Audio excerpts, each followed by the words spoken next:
안녕하세요. 평택 고덕이란 곳에 살고 있는 글쓴이입니다. 한 번쯤은 제 이야기를 해보고 싶어 용기 내서 글을 쓰게 되었어요. 전 5남매 중 막둥이인 남편한테 시집을 갔어요. 형제가 많다 보니 다복한 느낌도 있었고, 형제가 없는 저로서는 참 좋아 보였죠.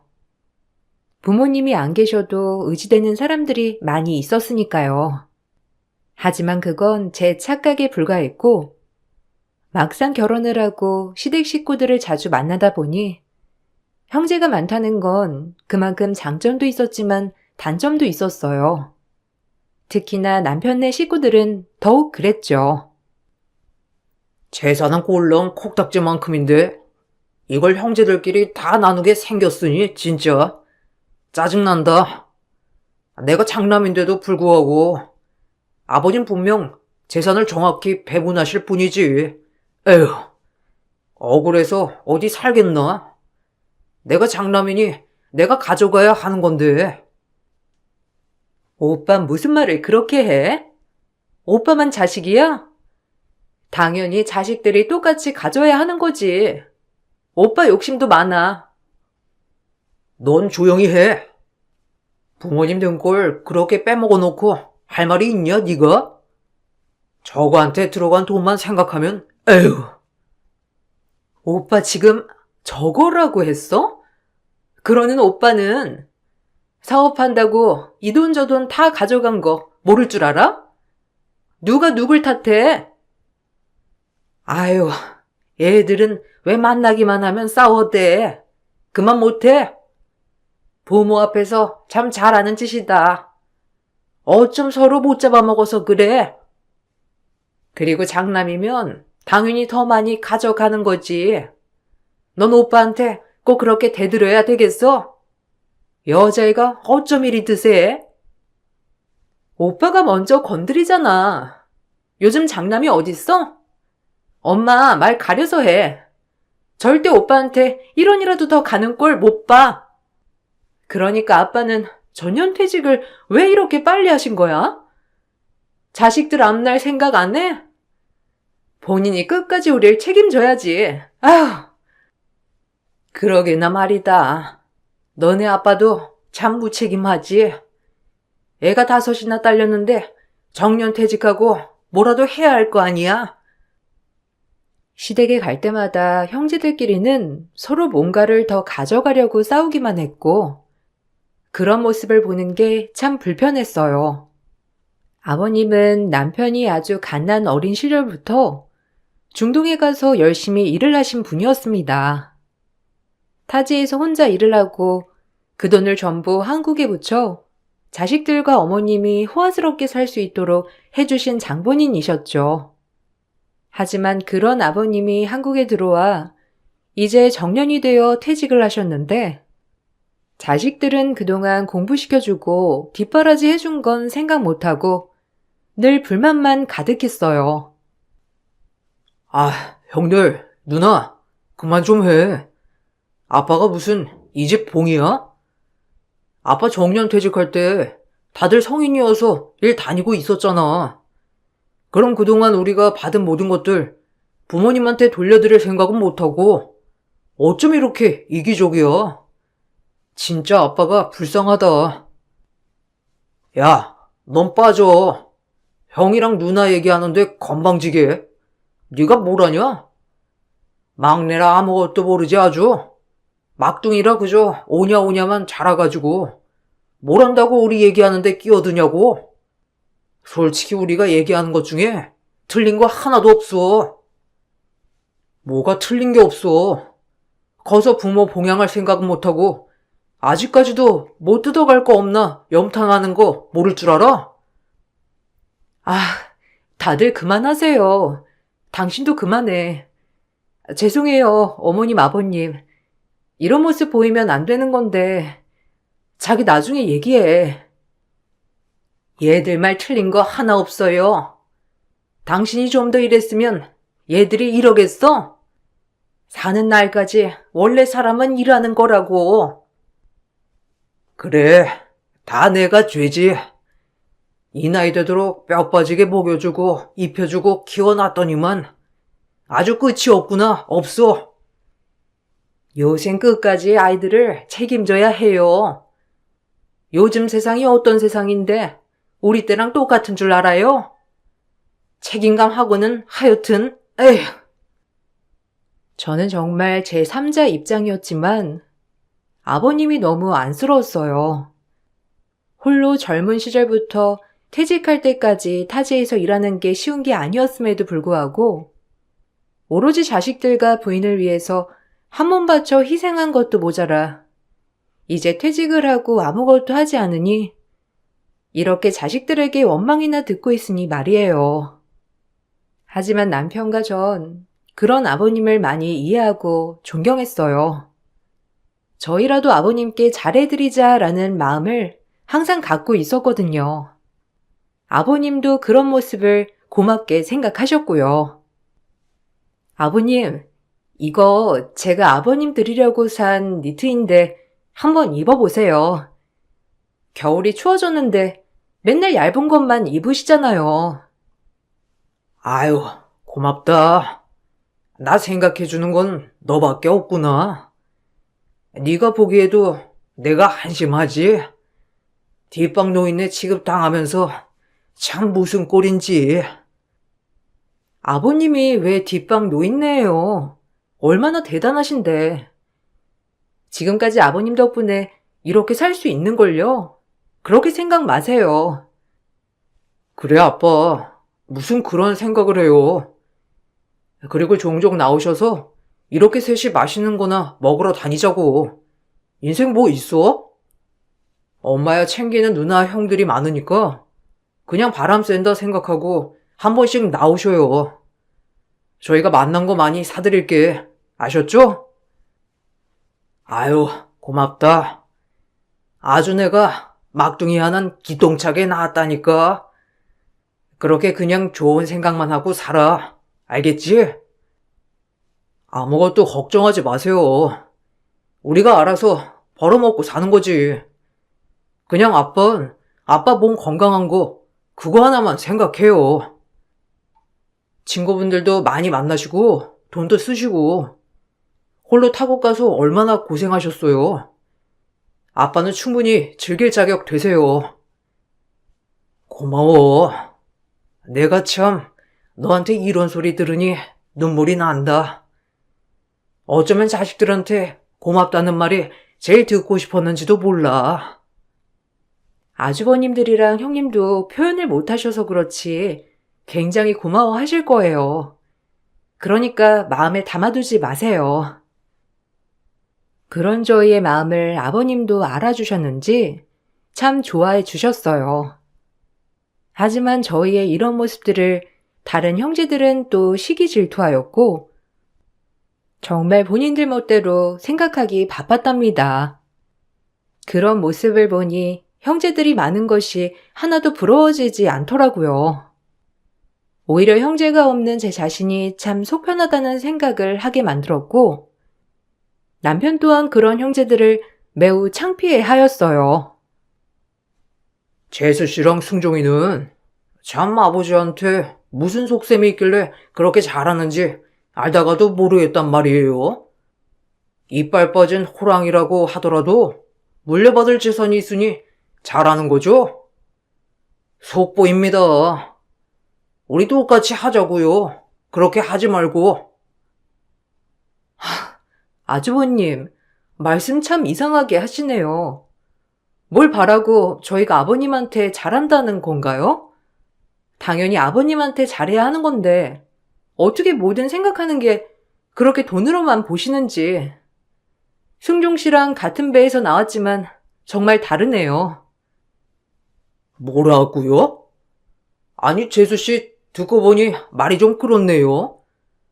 그럼 우리는 뭐 아빠 생각을 아예 안 한다는 거예요? 너 말 조심해. 얘가 뭐 틀린 말 하든? 어차피 네 아빠 재산은 우리 장남한테 다 가게 되어 있어. 그러니까 꿈도 꾸지 마. 아무리 막내네가 잘해봤자 원래 장남이 잘 돼야 집이 잘 되는 법이야. 그러니까 너네 큰형 앞길 절대 막지 말아라. 엄마도 너무하는 거 아니야? 어떻게 엄만 처음부터 끝까지 큰형밖에 몰라? 우리는 자식도 아니지? 참 너무한다. 옛말 틀린 거 하나 없어서 그래. 장남이 잘 돼야 집안이 일어섰지. 너도 네 큰형한테 잘해. 우리 장남이 최고니까. 그저 장남밖에 모르는 어머님, 그리고 재산밖에 모르는 형제들 보고 있으면 진절머리가 났어요. 그럴 때마다 어깨가 작아지는 아버님을 보니 더더욱 마음이 안 좋았죠. 충분히 그동안 멋지게 사신 분이라 자식들한테 큰 소리 낼 법도 한데 아버님은 평생 옆에 있어주지 못해서 그런지 제가 본 모습 중에 한 번도 큰 소리를 내는 적이 없으셨어요. 정말 안타까웠고 사실 저희 시대 때 아버지람은 희생만 하시고 일하느라 어디 자식들이 커가는 모습을 제대로 볼 수나 있었나요? 그 대신 열심히 처자식 먹여 살리는 것을 인정해줘야 하는데 형제들과 어머님은 그런 아버님을 무시하고 갈시하기 바빴어요. 아빠도 그냥 하고 싶은 소리 다 하고 사세요. 무슨 죄를 지었다고 형들이랑 누나가 돈돈거려도 아무 소리 못 하세요? 내가 어디 그럴 염치가 있냐? 평생 돈 번다고 옆에 있어주지도 못하고 너네 졸업식에 가보기랬어. 아니면 입학식에 가보기랬어. 애들이 나한테 정 없는 거야? 뭐 당연하지. 그나마 네가 막둥이라 내가 그땐 좀 일이 수월해서 네 졸업식이나 입학식엔 꼭 참석했었지. 너네 형들 누나한텐 진짜 입이 10개라도 할 말이 없어. 아빠라고 옆에 있어주지도 못해서.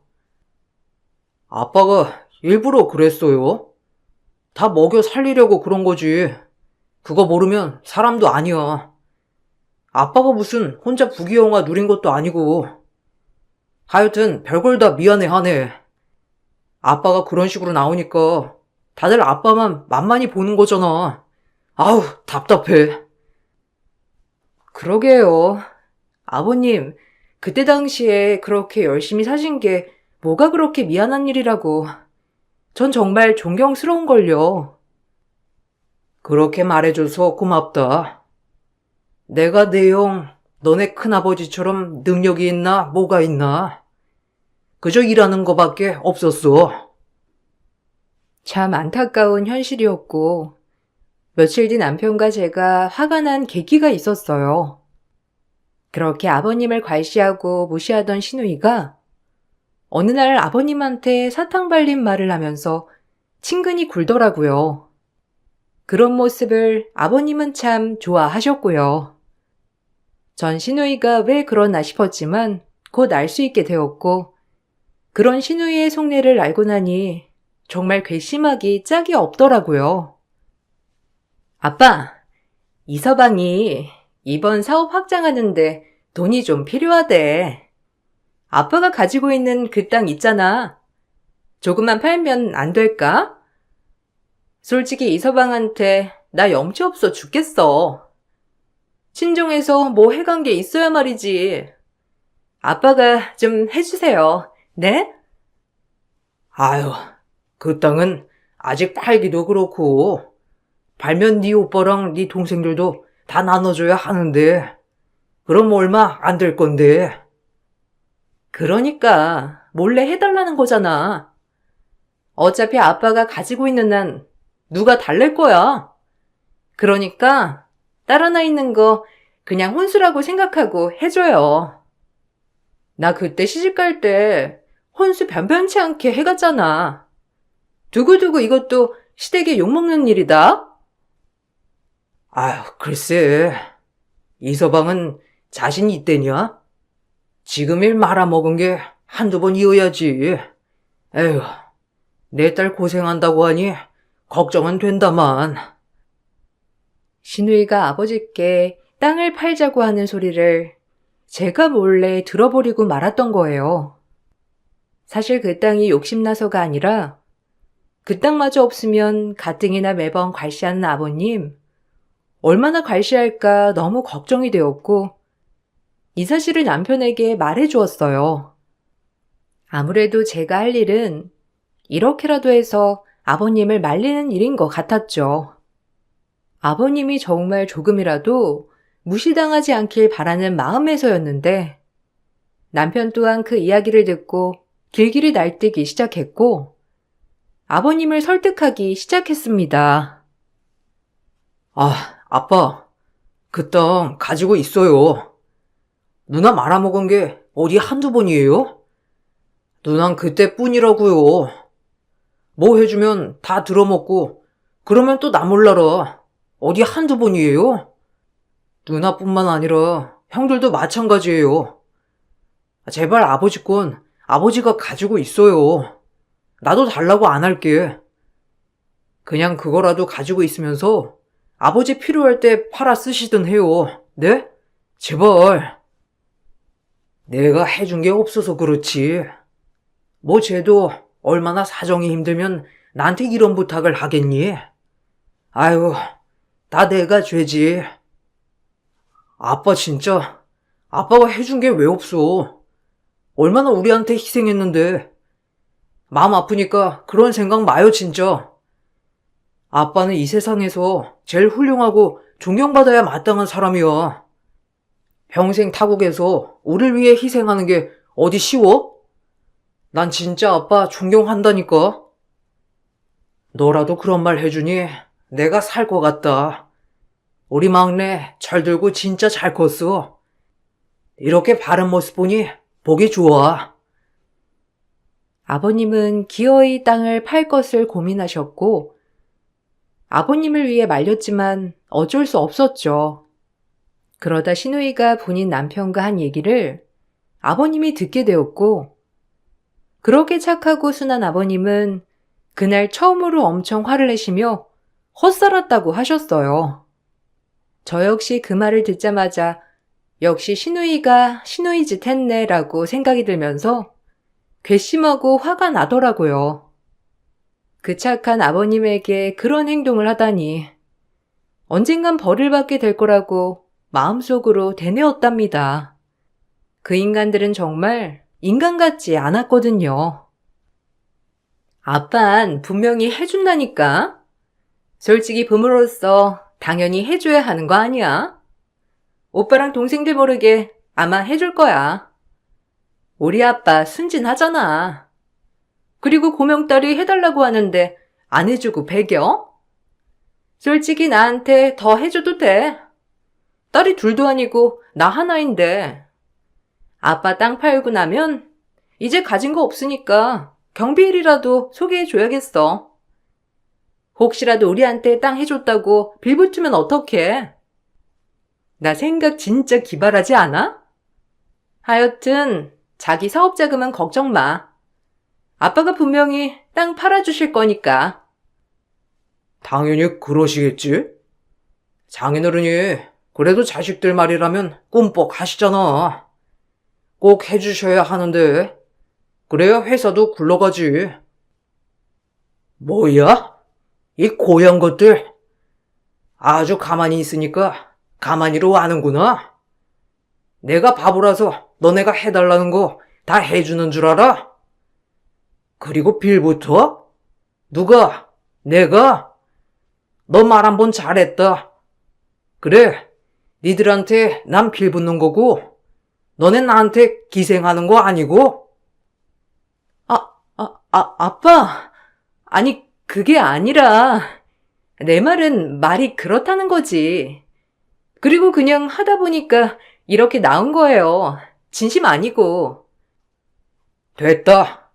너도 네 오빠, 네 동생들 다 똑같아. 평생을 날 아주 개 취급했지? 아휴, 아마 나같이 불쌍한 사람도 없을 거야. 인생 헛살았지.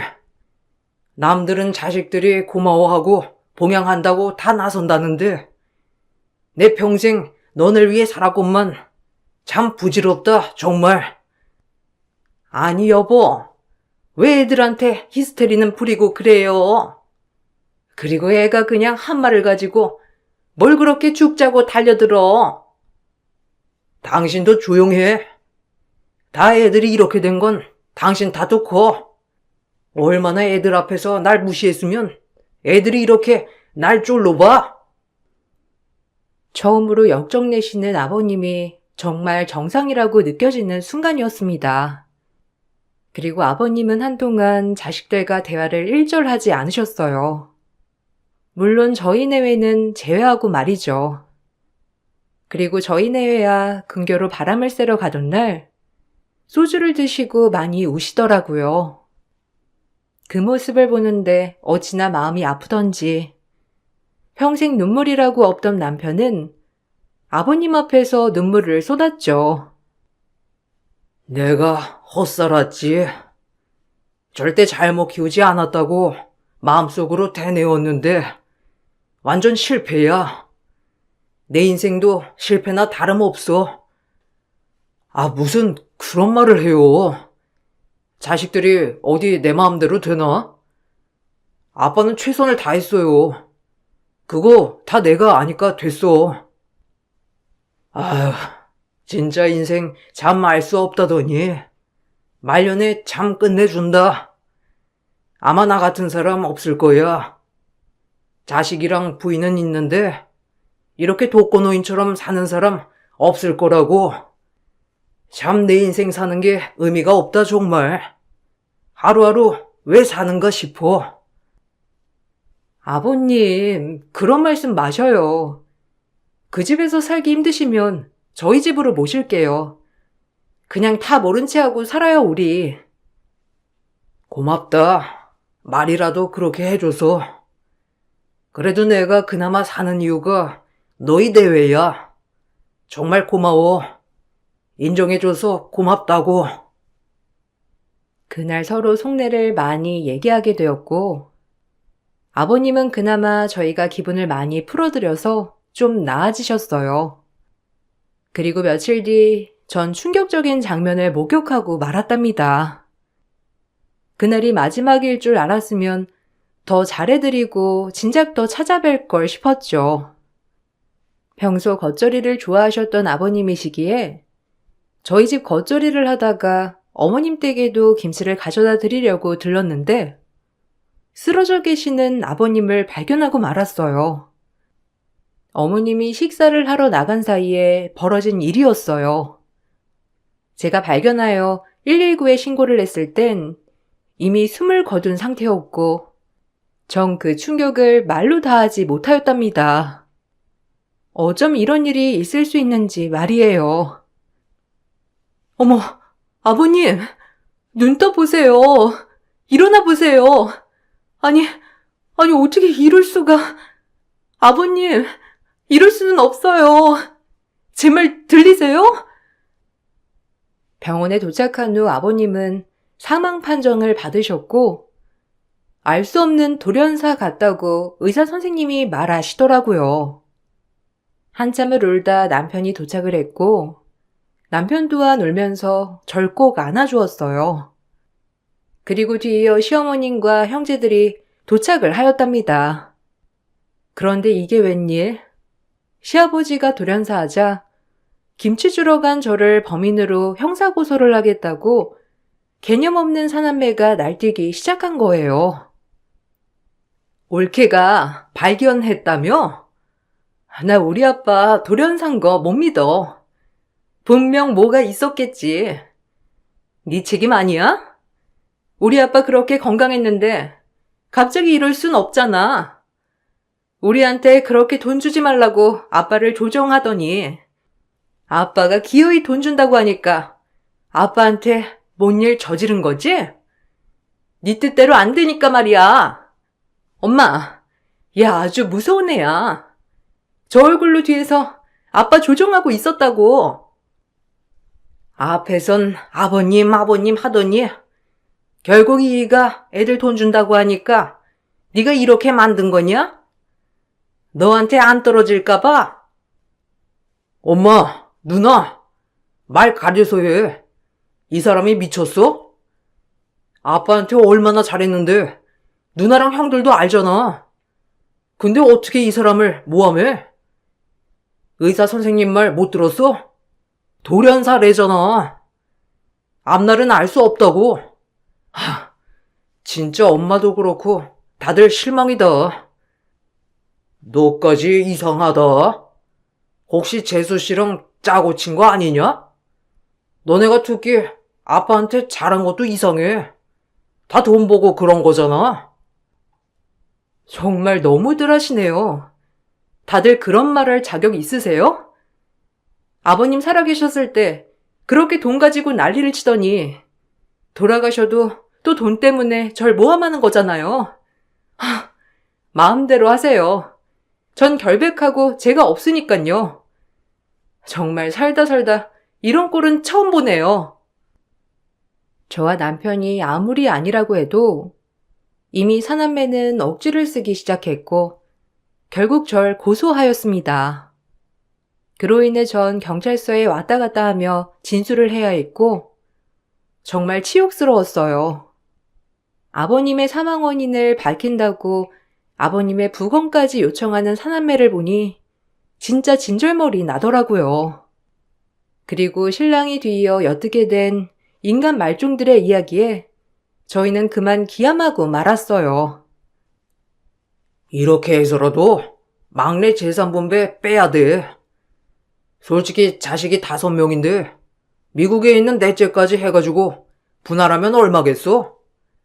막내라도 재산 포기하게 해야지. 이렇게 겁주면서 재산 포기하게 하는 거야. 그래야 그나마 잘 분배될 거 아니야. 그래, 네 말이 맞다. 솔직히 지가 한 게 뭐가 있다고 재산을 받아? 우리가 받아야지. 막내한테 재산 포기하게 하자. 그렇게 쉽게 될까? 무고죄도 크긴 한 건데. 어쨌든 걔네 마음 여리고 하니까 계속 압박하면서 재산 포기각서 쓰게 하자고. 남편은 이 이야기를 저에게 들려주었고 저희 역시 가만히 있을 순 없더라고요. 아버님이 살아계실 때 그렇게 돈 가지고 힘들게 한 것도 모자라서 이제 돌아가시고 나니 재산 가지고 저희를 압박하다니 말이죠. 저희도 형제들을 상대로 무고죄로 고소하였고 그렇게 긴 싸움이 시작되었어요. 저희가 무고죄로 고소를 하니 당장 만나자고 연락이 오더라고요. 아, 우릴 고소해? 진짜 뻔뻔하다 옳게. 이제라도 취소해. 우리도 한번 생각해 볼게. 재산 포기각서는 당연히 써야 하고 아무리 네 잘못이라고 해도 내 막내 동생 와이프인데 우리도 이렇게까지 하고 싶지 않거든? 재산만 포기하겠다고 하면 없던 일로 할게. 이미 고소는 다 하고 사람 마음 이렇게 생치기 내놓고 취소요? 아니요. 절대 못해요. 저도 그 재산 갖고 싶거든요. 어디 끝까지 가죠. 어허라. 네 본색이 이제야 나오는구나. 넌 가장 비싼 변호사 사도 안 될 거야. 이 범죄자야. 어디 한번 해봐. 누가 범죄자인지 한번 보자고. 철딱선이 없는 건 알았지만 이렇게 돈에 환장한 악랄한 사람일 줄이야. 아버님이 불쌍하다. 뭐? 너 말 다 했어? 내가 너보다 몇 살이나 많은데. 그래, 어디 한번 해보자. 네가 우리 아빠 재산을 받을 수 있을 것 같아? 이판사판 공사판이었고 그렇게 싸움이 시작되었습니다. 재산이 탐나던 건 아니었지만 저런 인간들에게 아버님 재산을 모조리 절대 뺏기고 싶진 않았거든요. 그리고 공판날 내 옆에 앉은 변호사 얼굴에 온 식구가 일제히 입을 틀어 막았어요. 아니, 큰아버지? 아니, 어떻게 여기에 계시는 거예요? 저희가 그렇게 변호해달라고 할 땐 들은 척도 안 하시더니. 큰아버지도 당신네들 양심을 알아보신 거지. 오죽하면 남인 나를 변호해 주시겠어요? 이제 두고 봐. 끝까지 간다. 거양 것들, 내가 몰랐을 것 같지? 네 애비 살아있을 때 난 다 들었어. 너희가 네 애비한테 한 짓을 말이야. 얼마나 못됐는지 당장이라도 쫓아가서 집을 다 엎어버리고 싶었는데 그 착한 네 애비가 말리더라. 이제 하다하다 무고를 하다니. 너희 무고가 얼마나 큰 죄인 줄 알아? 난 너희 같은 조카들 없다. 너네 아빠가 제일 고맙게 여긴 건 여기 막내네 뿐이야. 큰아빠, 이건 아니죠. 그래도 저희가 4대1인데 어떻게 막내 편을 들어요? 큰아빠도 이렇게 어리석은 분이었어요? 어디 한번 보자고. 내가 어리석은지 너희가 무고죄로 벌 받을지. 진실은 언젠가 드러나게 되어 있어. 알겠냐? 가족들이 놀란 이유는 저희를 변호해 주시는 변호사가 큰 아버님이었기 때문이에요. 아버님의 친형이었죠. 아버님과 다르게 많이 배우시고 판사 출신 변호사였어요. 세상에 둘뿐인 형제 사이였고 아버님이 늘 힘이 들 때 옆에서 위로해주는 형이었기 때문에 이번 일을 절대 그냥 넘어갈 수 없다고 하였죠. 그리고 아버님이 살아생전 늘 저희 부부 얘기를 많이 하셨다고 저희한테 참 많이도 고마워하셨습니다. 그렇게 큰 아버님은 저희의 편에 서서 남편네 형제들과 싸움을 해나가기 시작했습니다. 판사 출신 변호사라 이미 발도 넓은 데다 워낙 변호사 시절 날아다녔던 분이라 감사하게도 정말 마음 놓고 맡길 수 있었어요. 증거는 차고 넘쳐. 이미 부검 결과도 타인에 의해서가 아닌 사인모를 돌연사라고 판정이 났고 그동안 네 아빠가 나한테 했던 얘기들 그리고 주변인들한테 했던 얘기들만 봐도 막내네가 범인이 아니란 건 확실하지. 감히 재산을 탐내서 막내네를 골로 가게 해? 너네가 그러고도 형제냐? 너네 아빠가 참 불쌍하다. 평생을 못 바쳐 일한 결과가 이거야. 나 원참 어이없다. 아주버님, 어떻게 우리 장남편에 안 서고 그러실 수가 있어요? 이거 우리 시부모님이 살아계셨다면 노하실 일이에요. 재수씨도 그러는 거 아니에요. 사람이 돼가지고 어떻게 자식들이랑 짝짝꿍. 얼마나 내 동생이 외로웠을지 참 불쌍하네요. 아니, 아주버님이 뭘 안다고 그리 말씀하시는 거예요? 그리고 남자가 돼가지고 이런 희생도 안 하나요? 참나. 재판은 참 길어졌고 2년 7개월의 길고 긴 싸움의 끝으로 전 무죄 판결을 받았어요.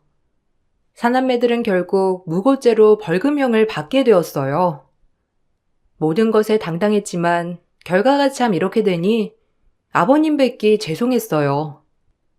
그리고 재판이 끝나고 남아있는 재산을 형제들과 분할하는 과정에서 역시나 아버님이 공식적으로 가지고 있는 땅은 모두 똑같이 배분을 하길 원하셨고 대신에 놀라운 건 저희 남편 앞으로 조그만 아파트 한 채를 사놓으셨더라고요. 정말 반전이었고 큰 아버님은 알고 계셨어요. 그리고 이 사실을 난 형제들은 길길이 날뛰기 시작하였답니다. 아파트라니 정말 저희도 이럴 줄은 몰랐었거든요. 축하해. 이제 발 뻗고 자도 될 거야. 참 자식들이라고 어찌 저러는지. 그래도 네 아빠가 살아생전에 너희 네 덕에 정말 행복해했어. 가끔 전화하면 항상 막내네랑 밥 먹었다고 자랑하고 고맙다. 그래도 네 아빠한테 좋은 기억들을 만들어줘서. 아니에요. 제가 더 잘했어야 했는데 너무 죄송스럽죠. 그래도 큰아버님 덕분에 이 사람 누명도 벗고 다행이고 감사해요. 네 아빠 아파트 살 때 얼마나 기뻐 보이던지. 네 엄마랑 네 형제들 모르게 해야 한다고 엄청 그러더라. 네 아빠도 본인을 가장 많이 생각하는 자식을 아는 거지.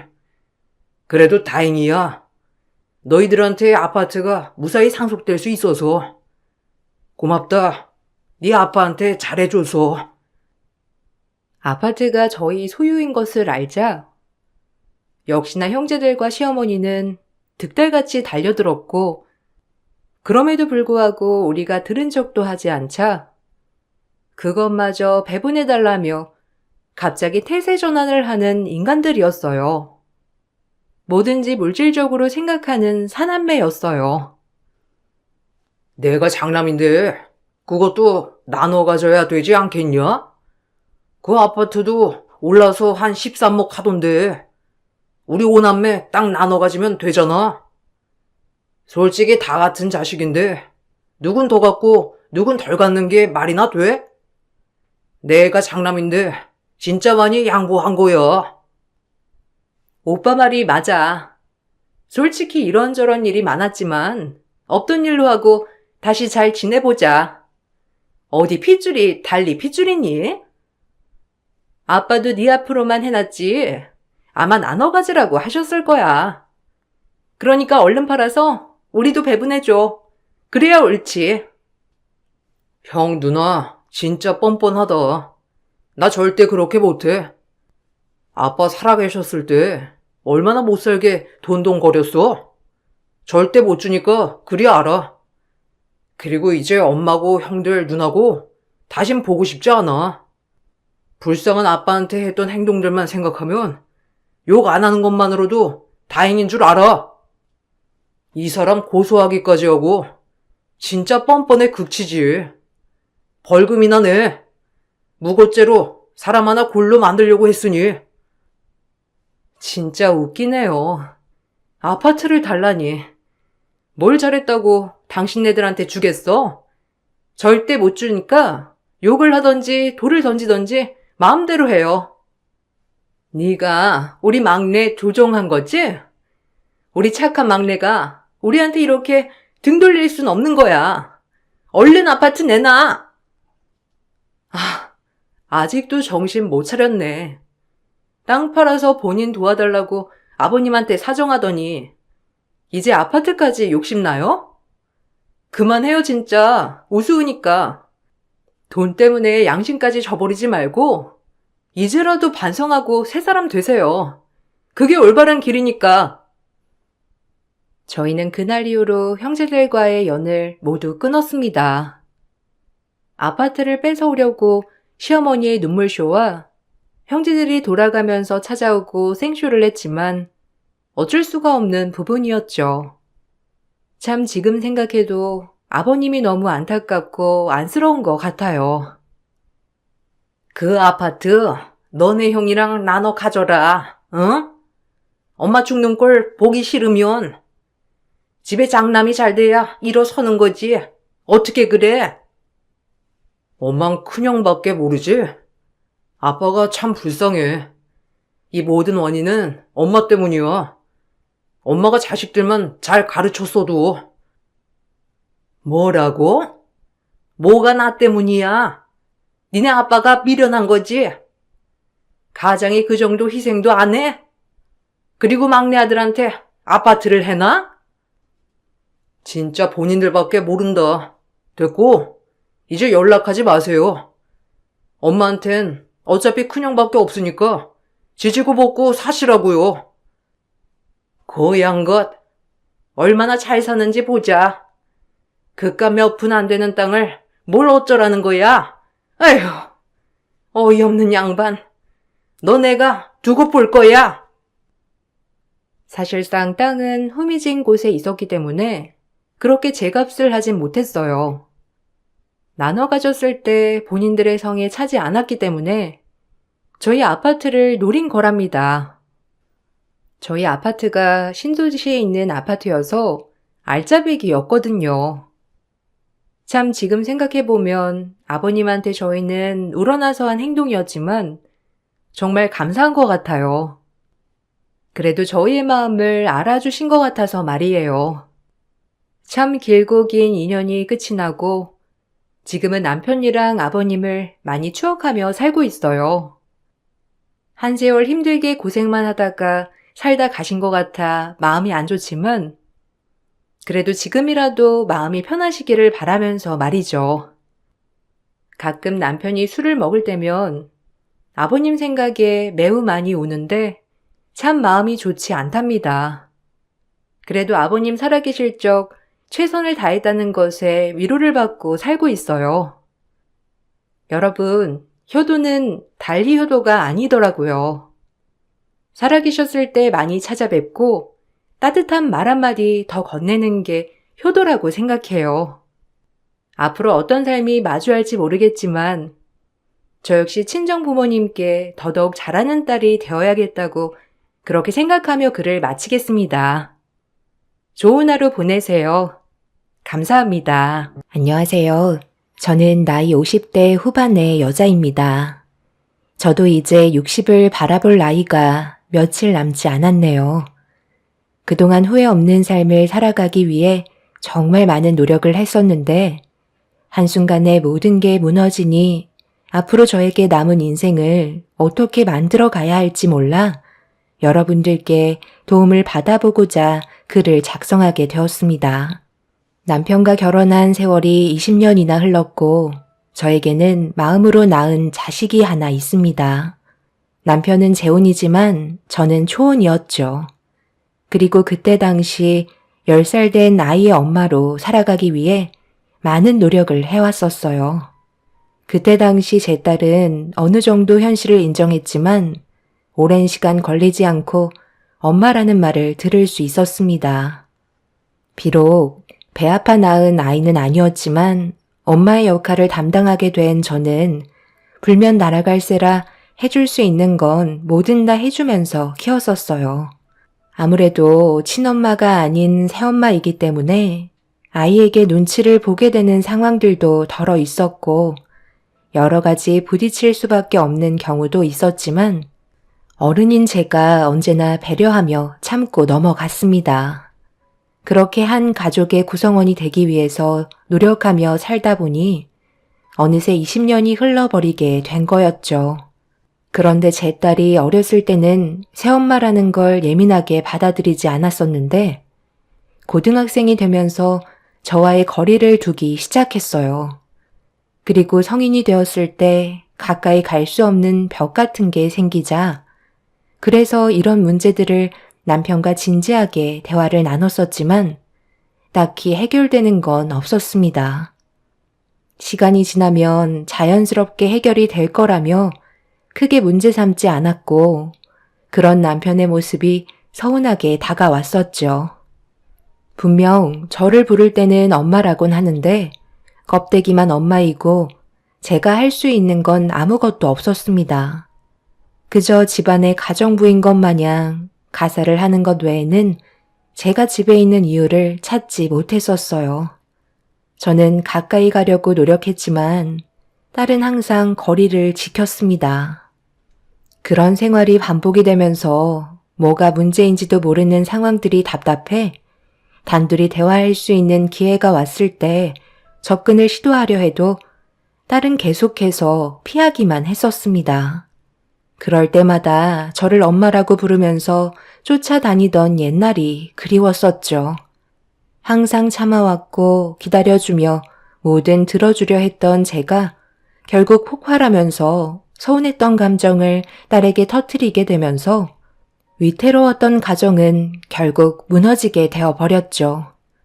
그리고 딸이 왜 그동안 저에게 벽을 뒀는지 알 수 있었습니다. 지금 내 나이가 몇인데 아직까지 어렸을 때처럼 따르길 바라는 거예요? 그때는 제가 기댈 곳이 없으니까 어쩔 수 없이 엄마라고 하면서 따라다닌 거죠. 이제는 나 혼자 잘 살아갈 수 있는데 굳이 기댈 필요 없잖아요? 그래도 제가 아줌마라고 하는 것도 아니고 엄마라고 얘기해 주는데 그 정도면 고맙게 생각해 줘야 하는 거 아닌가요?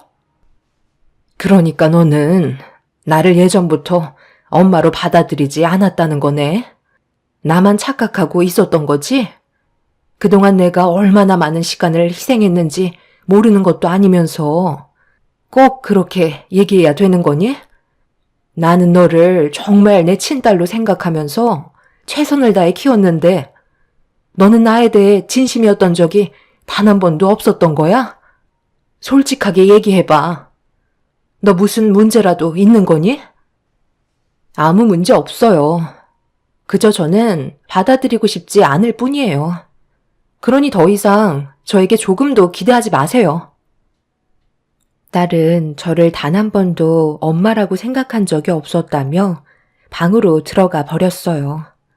저는 제 딸에게 진심을 봤었는데 모든 것들이 전부 거짓이라는 한마디에 그동안 딸과 행복했었던 모든 것들이 전부 무너지고 말았습니다. 딸은 집에 있는 게 싫었는지 옷을 갈아입고 밖으로 나가버렸고 홀로 남겨진 집에서 남편과 결혼을 하고 딸과 함께 하면서 행복했었던 순간들을 담은 사진첩을 바라보며 하염없이 눈물을 쏟아내고 말았습니다. 문제는 앞으로 함께 살아가야 할 날들이 많은데 계속해서 이런 관계를 유지하는 건 모두에게 불행이라 남편과 이 문제에 대해 확실하게 대화를 해야 할 것 같았어요. 그게 그렇게 중요한가? 나는 당연히 그럴 수 있다고 생각하는데, 당신은 그동안 최선을 다해서 키웠다고 하지만, 그래도 친딸이 아닌 건 변함이 없는 거잖아. 그러니 어쩔 수 있겠어? 그냥 이대로 살아갈 수밖에 없는 거지. 무슨 말을 그렇게 해? 교수라는 사람이 머릿속에서 나오는 생각이 그것 말고는 없는 거야? 최대한 좋은 관계를 유지하면서 살아가야 할 거 아니야. 우리가 지금 함께 살아온 세월이 20년이야. 그럼 서로 모르는 게 없을 만큼 가까운 사이인데 풀 수 있는 건 최대한 좋게 해결해서 좋은 관계를 유지하는 게 맞는 거 아니야? 그런데 당신이 하는 말은 너무 무책임하잖아. 내가 교수라고 해서 모든 걸 다 해결해줘야 하는 건 어디서 나온 말이야? 이 문제는 내가 아닌 당신과 지영이가 해결해야 되는 거라고. 나는 도와줄 수 있는 게 아무것도 없다니까. 그래, 당신 말 잘했다. 20년 함께 살아왔으면서 아직까지 지영이 성격을 몰라? 벌써 30살이 되어버렸는데 이런 문제를 아직까지 가지고 있다는 건 당신한테 문제가 있는 거야. 지금까지 나는 엄마 역할을 하기 위해 뭐든 다 해줬고 간이며 쓸개며 다 빼줬다고 생각해. 화 한 번 안 내고 정말 애지중지 키우면서 엄마로 인정받기 위해 열심히 살아왔었다고. 모든 걸 희생했는데 도대체 뭐가 문제라는 건데? 방금 얘기했잖아. 그래봤자 어차피 당신이 배 아파 낳은 자식이 아니기 때문에 친엄마로 인정받을 수 없는 거라고. 그때 나랑 결혼했을 때 지영이가 신생아도 아니고 10살이나 됐었다고. 벌써 알 거 다 아는 나이였는데 당신을 엄마라고 받아들이고 산다는 게 이상한 거지. 쓸데없이 예민하게 굴지 말고 그냥 물 흘러가는 듯 살면 되는 거야. 나중에 마음을 열겠지. 집안의 가장이란 사람이 어떻게 이런 무책임한 말을 할 수가 있어? 내가 힘들어서 지금 도움을 요청하는 거잖아. 도와줄 수 있는 게 나는 아무것도 없으니까 당신이 알아서 해. 지영이 성격 뻔히 알면서 나보고 어쩌라는 거야. 남편은 좋은 관계를 유지하고 싶은 저를 이해해주지 않았어요. 친딸이 아니기 때문에 절대로 가까워질 수 없다며 그만하길 원하고 있었습니다. 남편은 제가 생각했던 것보다 예민하게 반응을 하길래 많이 당황스러웠었지만 그래도 최대한 도움을 받고 싶었어요. 친아빠인 남편이 저 대신 대화를 해본다면 문제점을 해결할 수 있을 것 같았거든요. 하지만 남편은 저를 조금도 도와주지 않으려 하고 있었죠. 그런 태도가 너무 실망스럽게 다가왔고 그때부터 남편과도 안 좋은 관계가 되어버렸어요.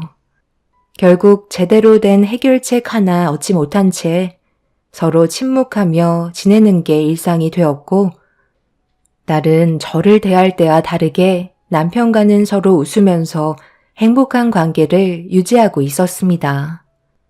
한 공간에 지내면서 너무 멀게만 느껴지는 거리에 서러운 감정이 북받쳐 늦은 저녁 눈물을 흘린 적이 한두 번이 아니었어요. 그저 남편과 결혼했을 때 다른 거 하나 안 바라고 웃음이 끊이지 않고 행복한 날들만 상상했었는데, 반대의 삶을 살고 있는 제 자신을 보니 너무 불쌍해 보였습니다. 제가 처음으로 이 집에 있어야 할 이유를 찾지 못했어요. 그래서 저도 모르게 일탈을 하고 싶었는지 한동안 집에 들어가지 않았습니다. 처음에는 남편이 이런 제가 걱정됐는지 며칠 전화 와서 집에 들어오라고 했었지만 어느 순간부터는 아예 전화 자체가 없더라고요. 제가 밖에서 맴돌았던 것도 딸이 전화는 아니더라도 문자 한 통은 해줄지도 모른다는 기대에 시도한 건데, 정작 딸은 단 한 번도 연락을 주지 않았습니다. 결국 일주일 만에 집에 들어왔는데 제가 없던 시간 동안의 집은 난장판이 되어 있었어요. 저 하나 없다고 관리가 안 되는 집을 보니 한숨밖에 안 나왔고, 밀려있는 집안일들을 하면서 저녁을 준비하고 있는데 남편과 딸이 현관문을 열며 집으로 들어왔습니다. 제가 한동안 집에 들어오지도 않았었는데 둘은 뭐가 그리 즐거운지 서로 웃으며 대화를 주고받으면서 들어오길래 그 모습을 본 저는 너무 서운한 마음에 결국 참아왔던 감정을 터뜨리고 말았습니다. 내가 일주일 넘게 집에 들어오지 않았는데 지금 둘은 아주 살판 났나 봐. 집안 꼴은 이게 뭐야? 지영이 너는 어디를 들어가? 엄마를 봤으면 인사를 해야 되는 건 기본 아니니? 내가 너를 예의 없게 가르친 것도 아닌데 어른 앞에서 뭐 하는 태도야? 내가 그렇게 들어오라고 몇 번이나 얘기했었는데도 오지 않더니 뭘 잘했다고 지금 내 앞에서 큰 소리야? 당신 없는 동안 집안 꼴을 봐봐. 이게 돼지우리지 사람 사는 집이야? 다 당신이 혼자 자초한 거잖아. 내가 얘기했지. 그냥 흘러가는 대로 살면 되는 거라고. 당신이 계속 삐딱하게 구니까 이런 문제가 생긴다는 거 몰라? 우리는 저녁 먹고 들어왔으니까 당신 혼자 차려 먹어. 미리 전화 한 통이라도 줬으면 밖에서 같이 먹기라도 했었을 거 아냐? 제발 생각 좀 하고 움직이면 안 될까? 그리고 지영이한테 뭐라고 하지 마. 가뜩이나 사이 안 좋다면서 더 안 좋아질 거야? 제발 하루라도 조용하게 좀 살자. 집에까지 와서 스트레스 받아야 되겠어? 그리고 이번 주말에 지영이가 남자 하나 집으로 데려올 거야. 결혼하고 싶은 남자가 생겼나 봐. 그런데 그때도 얼굴 붉히는 모습 보여줄 거야. 자식은 가만히 있으면 알아서 다가오는 법이야. 결혼? 나한테는 한마디 말도 한 적 없었는데 주말에 남자를 데리고 집으로 온다고? 지영아, 방문 좀 열어봐. 엄마랑 얘기 좀 하자니까. 방으로 들어가 버린 딸과 대화를 하려고 시도했지만 문을 열어주지 않았어요. 방 안에서 저에게 주말에 결혼할 남자를 데려오겠다며 알아서 음식 준비해달라고 얘기한 뒤 잘 거라며 더 이상 저와의 대화를 이어나가지 않으려 했죠. 도대체 저는 이 집안의 어떤 존재인지 알 수가 없었어요. 분명 엄마의 역할을 하고 있긴 한데 남편과 딸이 저를 대하는 건 그냥 가정부로밖에 안 보였네요. 저와는 한마디 상의도 없이 무작정 통보만 하는 딸의 태도는 분명 잘못된 거였기 때문에 문제를 확실하게 짚고 넘어가는 게 좋을 것 같아 방문 열쇠를 찾아서 문을 열었습니다. 그러자 딸은 저에게 온갖 인상을 쓰며 짜증 섞인 말투로 뭐 하는 거냐고 소리를 질렀어요. 저도 더 이상 참고만 살 수는 없을 것 같아 참아왔던 분노를 터뜨렸습니다. 너는 나를 지금 뭘로 생각하고 있는 거니? 그저 집안에 가정부로 보고 있는 거야? 이런 식으로 나와서 좋을 게 뭐가 있는데? 내가 싫다는데 뭐 문제 있어요? 제 친엄마도 아닌데 굳이 이럴 필요 없다니까요. 한 공간에서 살고 있는 것 자체가 저는 너무 끔찍해요. 저를 낳아주신 것도 아니면서 엄마 역할 하려는 모습이 너무 소름이 돋는다고요. 제가 그래도 엄마라고 말해주는 건 이용 가치가 있으니까 선을 지키고 있는 거예요. 그러니 여기에서 더 넘어올 생각 하지 마세요. 어차피 엄마랑 나는 가까워질 수 있는 사이가 아니라니까요. 충분히 알고 계셨을 텐데 언제까지 제가 다가가길 바라는 거예요? 이번 주 주말에 결혼하고 싶은 사람 데려올 거니까 엄마는 그냥 음식만 준비해주고 자리 채워주면 되는 거예요. 쓸데없이 말 붙이려 하지 말고 조용히 앉아 계세요. 엄마는 말 그대로 엄마 역할만 해주면 되는 거라고요. 아시겠어요? 더 할 말 없으시죠? 그럼 이제 그만 나가주세요. 딸의 말에 너무 큰 충격을 받기도 했지만 더 이상 저를 엄마라고 생각해주지 않는 것 같아 결국 그 자리에 주저앉아 오열을 하고 말았습니다. 딸은 가슴 아파하는 제가 꼴보기 싫은지 침대에 누워 이불을 덮더니 당장 나가라고 소리를 질렀어요. 확실하게 딸의 마음을 알게 된 저도 더 이상 가까워지려고 노력할 필요가 없을 것 같아 그날 이후 아무것도 하지 않았습니다. 친엄마가 아니기 때문에 깊게 관여하고 싶은 마음도 없었어요. 그래도 결혼하겠다는 남자를 데려온다고 했을 때 일단 손님이 오는 거니 제가 해야 될 일은 해주기로 했었죠. 그렇게 과하지 않을 정도로 적당히 음식을 준비했고 딸은 결혼할 남자를 데리고 집으로 들어왔네요. 그렇게 모두가 한자리에 모여 식사를 하면서 남편이 대화를 주도하고 있었지만 저는 이미 마음의 상처를 많이 받은 터라 따로 질문을 하지 않고 묵묵히 자리만 채워주고 있었습니다. 그런데 갑자기 딸이 저에게 말을 걸었는데 그 한마디가 제 마음을 찢어버렸고 온몸이 부들부들 떨릴 정도로 화가 치밀어 오르고 말았죠. 아줌마, 앞에 음식 비어져 있는데 빨리 좀 채워주면 좋겠어요. 이런 건 말 안 해도 알아서 해줘야 하는 거 아닌가요? 너 지금 뭐라고 그랬니? 아줌마? 지금 나한테 아줌마라고 얘기한 거야? 지영아, 도대체 이렇게까지 하는 이유가 뭐야? 아줌마 맞잖아요. 아니에요? 저를 여태껏까지 키워주신 건 맞지만 그렇다고 이 자리에서 엄마라고 할 수는 없는 거잖아요? 안 그래요, 새아줌마?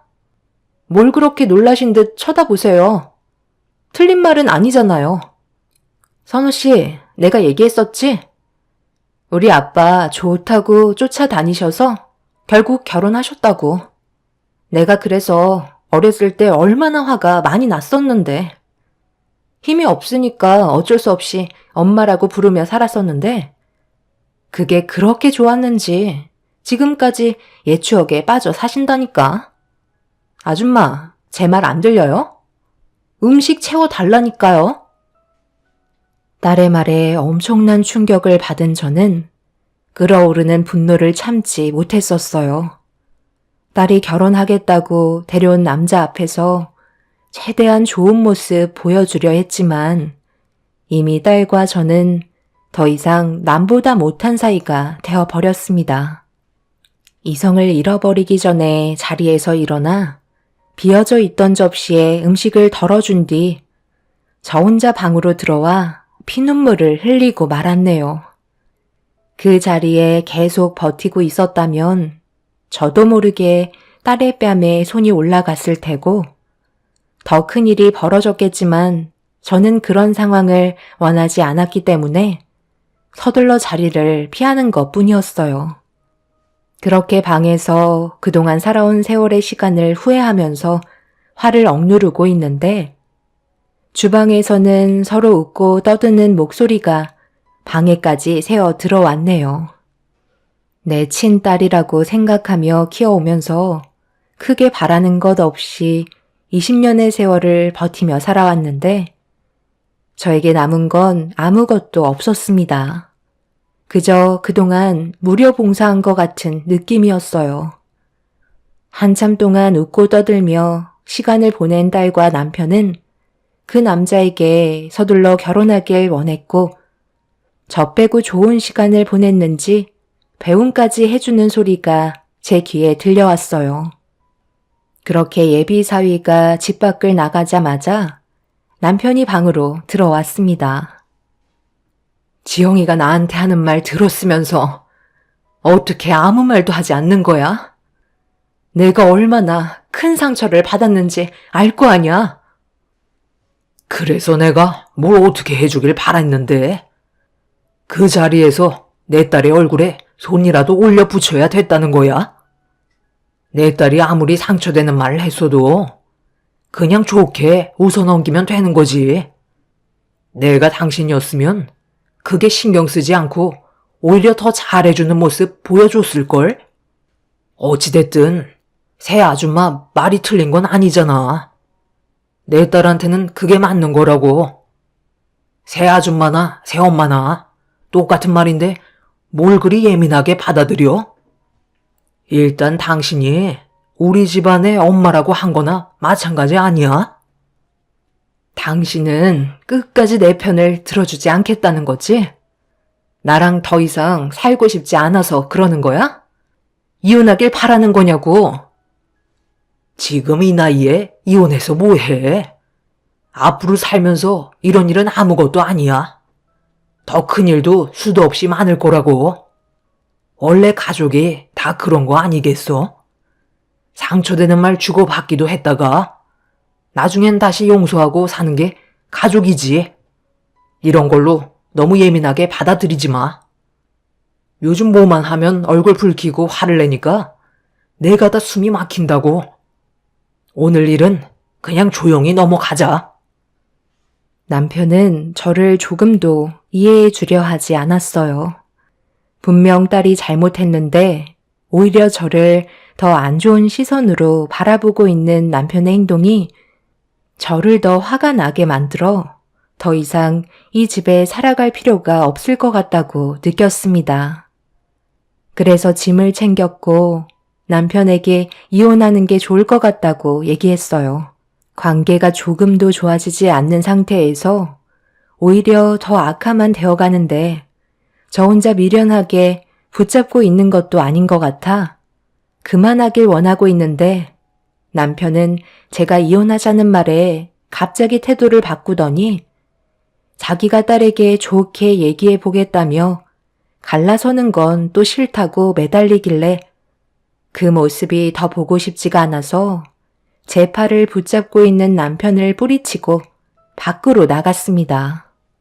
저도 그동안 살면서 모든 걸 다 쏟아부었기 때문에 당연히 잃을 것도 많았지만 그렇다고 마음의 병을 계속 안고 살아가는 건 저를 위하는 길이 아니었기 때문에 별거하는 동안 정말 많은 생각을 한 뒤에 남편에게 결국 이혼 서류를 건네며 더 이상 인연을 만들지 않기로 결정하게 되었습니다. 남편은 제가 너무 극단적으로 나온다며 이혼 서류를 받지 않으려 하길래 집안에서 실랑이가 벌어지게 되었고 안 좋은 대화를 주고받고 있는데 소파 쿠션 밑에 무언가 반짝이는 종이 하나가 보이길래 제가 보면 안 될 걸 숨겨놓은 것 같은 느낌이 들어서 남편을 밀친 뒤 쿠션 밑에 있는 종이를 꺼내든 순간 남편의 얼굴에 손을 올려붙이고 말았습니다. 너무나도 큰 배신감은 제 눈에 눈물이 쏟아지게 만들었어요. 청첩장에 적혀있는 이 이름 뭐야? 왜 당신 이름만 들어가 있고 내 이름은 빠져 있는 건데? 지금 나랑 뭐 하자는 거냐고? 어떻게 내 이름이 들어가지 않고 당신 전처가 청첩장에 이름을 박아놨냐고? 언제부터야? 당신 나 몰래 전처 만나고 있었어? 내가 원해서 그런 게 아니라 지영이가 그렇게 하고 싶어 한 것뿐이라고. 친엄마가 결혼식에 참석하길 원한다는데 내가 그걸 막을 수는 없는 거잖아. 지영이의 의견을 존중해줘야 한다고. 한 번뿐인 결혼식에 친엄마가 자리를 채워주길 바라는데 단칼에 거절할 수는 없는 거지. 그래서 하도 부탁하길래 어쩔 수 없이 허락해준 것뿐이야. 나는 끝까지 반대했었다니까. 그래서 지금 당신 옆자리에 내가 아닌 전처를 앉히겠다는 거네. 20년간 당신 아내로 살아온 나는 그동안 껍데기에 불과했던 거야? 끝까지 가보겠다는 건데 정말 후회 안 할 자신 있지? 지영이 어딨어? 당장 집으로 들어오라고 전해. 그렇잖아도 아빠가 전화해서 들어왔어요. 저한테 무슨 할 말 있는 거예요? 손에 들고 있는 청첩장에 뭐 문제라도 있어요? 지금 그걸 말이라고 해? 내가 너희 친엄마보다 너를 키워준 시간이 훨씬 더 오래됐다는 거 너도 잘 알고 있으면서 도대체 나한테 왜 이러는 건데? 키워준 엄마보다 결국 낳아준 엄마라는 거니? 그래서 청첩장에 내 이름이 아니라 친엄마의 이름을 넣은 거고? 너는 정말 나를 단 한 번도 엄마라고 생각해 준 적이 없는 거구나?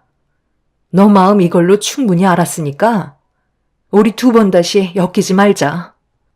나도 더 이상 너를 찾지 않고 살 테니까 무슨 일이 있더라도 내 앞에 절대 나타나지 않았으면 좋겠다. 그래도 한 번뿐인 결혼식은 와 주셔야죠. 20년간 엄마 딸로 살아왔었는데 멀리에서 지켜볼 수는 있잖아요. 그리고 축의금은 잊지 마시고요. 식사도 하고 가세요. 꽤 비싼 음식들이라 버려지면 아깝잖아요. 엄마도 인원수에 포함은 시켰어요.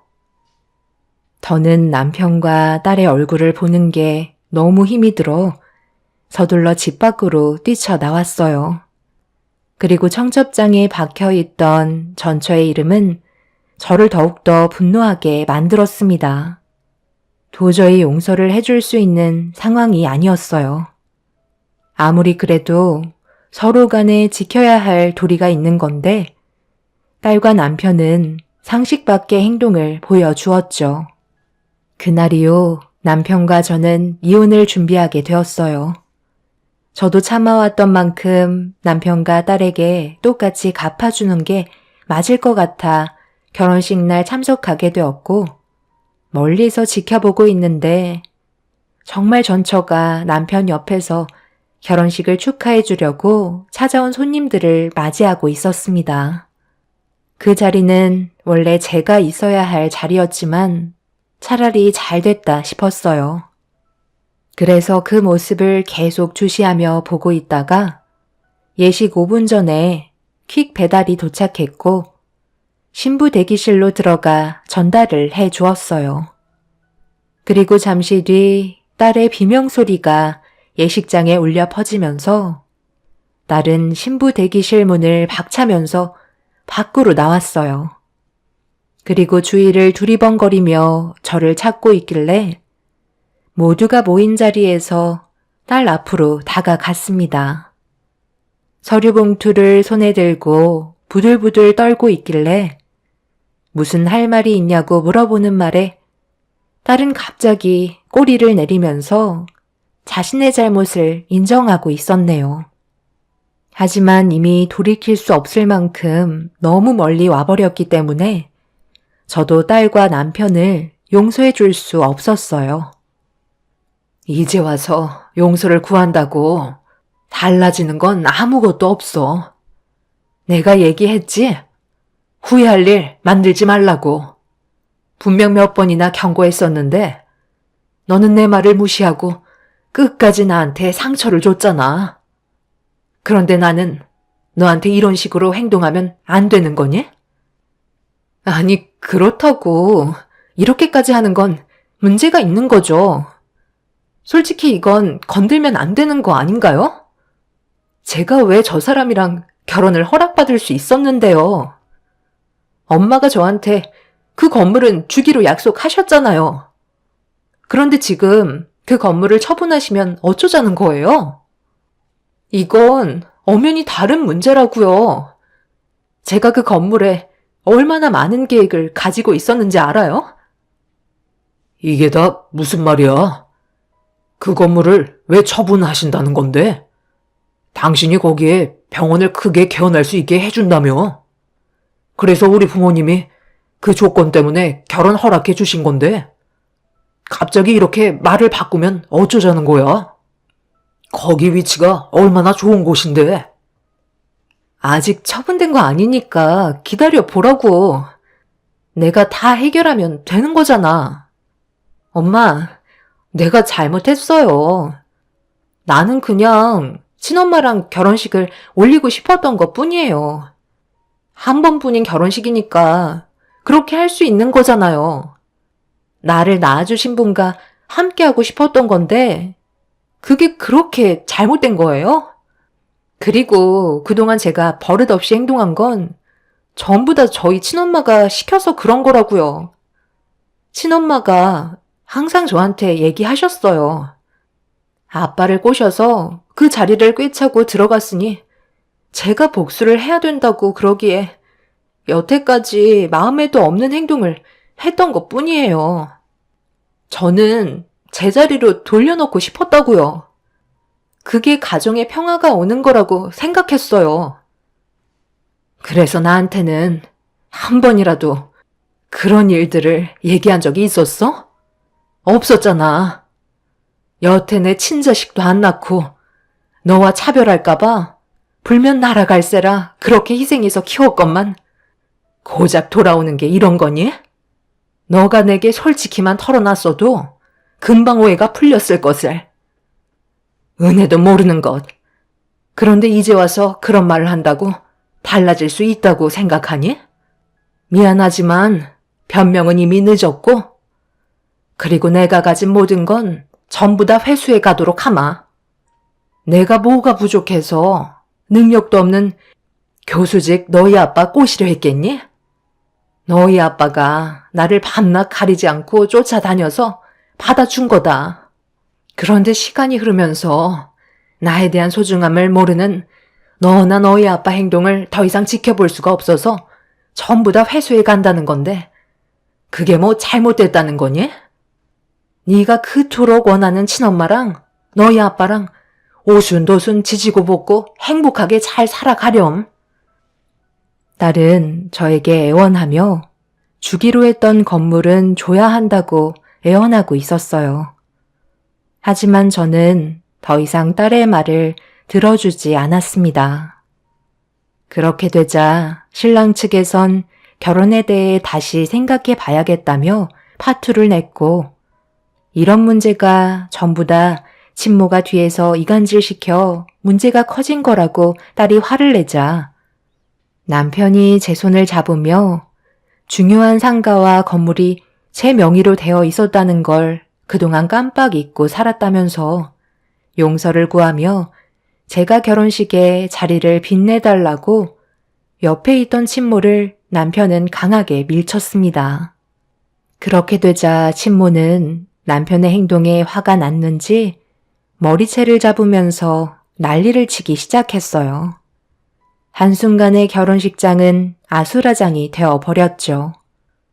남편이 전처와 이혼을 하게 된 건 전처의 바람 때문이었는데 그 자리에 전처와 살림을 차린 남자도 결혼식에 참석을 했었는지 남편과 전처가 서로 뒤엉켜 있자 전처의 남자가 남편의 얼굴에 주먹을 날리면서 결혼식은 돌이킬 수 없게 되었네요.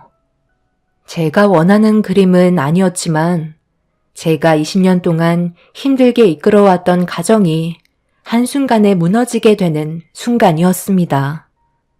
그날 이후 마음으로 낳았던 제 딸은 의사가 된 남자와 함께 살고 싶다며 건물을 달라고 시도 때도 없이 찾아와 애원하고 있습니다. 정말 한심하죠.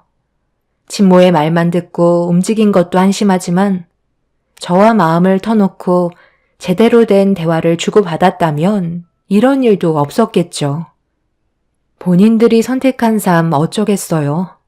후회하면서 앞으로 살아가길 바랄 뿐입니다.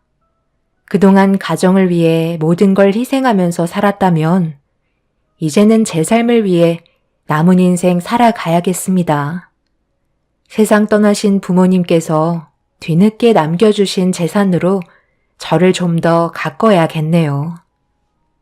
제 사연 들어주신 분들도 가족을 위해 열심히 살고 계실 텐데 항상 행복이 가득하시길 바라겠습니다. 감사합니다. 안녕하세요. 제가 이곳에 사연을 신청하게 된 이유는 시어머니께서 이 채널의 구독자라는 걸 저에게 말씀해 주셨던 게 기억이 나서 글을 쓰게 되었습니다. 시모가 그동안 저를 어떻게 대하고 계셨는지 전부 다 풀어놓게 될 텐데요. 들어보시고 납득이 되는 상황인지 판단해 주시면 감사하겠습니다.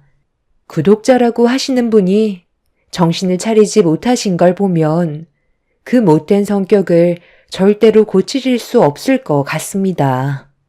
며느리 생활을 한 지도 벌써 10년 차가 되었고 그동안 정말 많은 일들을 겪어왔었어요.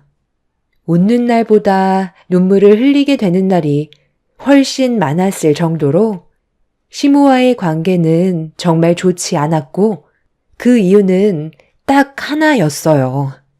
저희 집안이 많이 부족해서 형님 집안과 많이 차이가 났었고 그것 때문에 항상 미움이 박혀 있었죠. 그래도 좋은 모습 보여드리려 노력하면 좋아해 주시지는 않아도 며느리로는 인정해 주시고 어느 정도 완만한 관계를 만들어 갈 수 있을 거라 생각했었습니다. 하지만 그건 제 착각이었고 날이 가면 갈수록 시모의 지나친 행동들은 저에게 수없이 많은 비수를 꽂아 넣고 있었어요. 저도 사람이고 참는데도 한계가 있어 결국 시모에게 반기를 들게 되었습니다. 처음에는 제가 얼굴을 붉히면서 시모에게 대들자 많이 놀라셨는지 당황스러워 하시더니 시모는 그런 저를 보며 괘씸해 보이셨는지 더욱더 제 마음을 후벼 파셨어요. 저는 기계가 아니라 사람이라고요. 참는 것도 이제 지쳤어요. 오늘부로 어머니 며느리 역할 그만할래요. 이렇게 살려고 그이랑 결혼한 것도 아니라고요. 뭐라고? 내가 뭘 어쨌다고 지금 화내는 거야? 시애미가 며느리한테 일 좀 시킬 수도 있는 거지. 뭘 그거 가지고 열을 올리고 그래? 저걸 저보고 혼자 하라는 것부터가 말이 안 되는데 화가 나는 건 당연한 거죠. 한두 번도 아니고 어떻게 힘든 일들은 저한테만 시키세요? 너무 차별하시잖아요. 네가 그래도 우리 집안 식구들 중에 제일 젊으니까 부탁 좀 하는 건데 그게 그렇게 섭섭했니? 너 말고 우리 집에서 누가 저걸 다 처리하겠어? 애들 배고프겠다. 밥 달라고 재촉하는데 보고만 있을 거야? 나한테 화낼 시간에 벌써 가서 애들 밥 먹였겠다. 소가 한두 마리도 아닌데 오늘 내로 끝낼 수 있겠니? 제가 왜 저 많은 볏집을 날라야 하는데요. 형님이랑 아주버님은 시내에 영화 보러 가고 그이랑 저는 저 많은 볏집을 나르라고요? 아버님이 허리를 다치셔서 누워만 계시면 당연히 가족들이 함께 도와줘야 하는 거 아니에요? 매번 올 때마다 이러시는 거 더는 못 참겠어요. 왜 아주버님이랑 형님은 영화관에서 팝콘 먹으면서 휴일을 즐기고 저희는 쌓여있는 볏짚이랑 사료 날라서 소 먹이나 주고 있어야 하는 거예요? 너무 대놓고 차별하시는 거 더 이상은 저도 못 참겠어요. 시댁에선 소 농장을 운영하시는데 크게 하시는 건 아니라서 그동안 시부모님 두 분이서 운영을 하셨어요. 가끔 외국인을 고용해서 부족한 일손을 채우기도 하셨지만 경기가 어려워지면서 매달 주는 월급이 부담스러우셨는지 두 분이서 계속 이끌어 오셨습니다. 그렇다고 시모가 시부를 적극적으로 도와주시는 것도 아니었어요.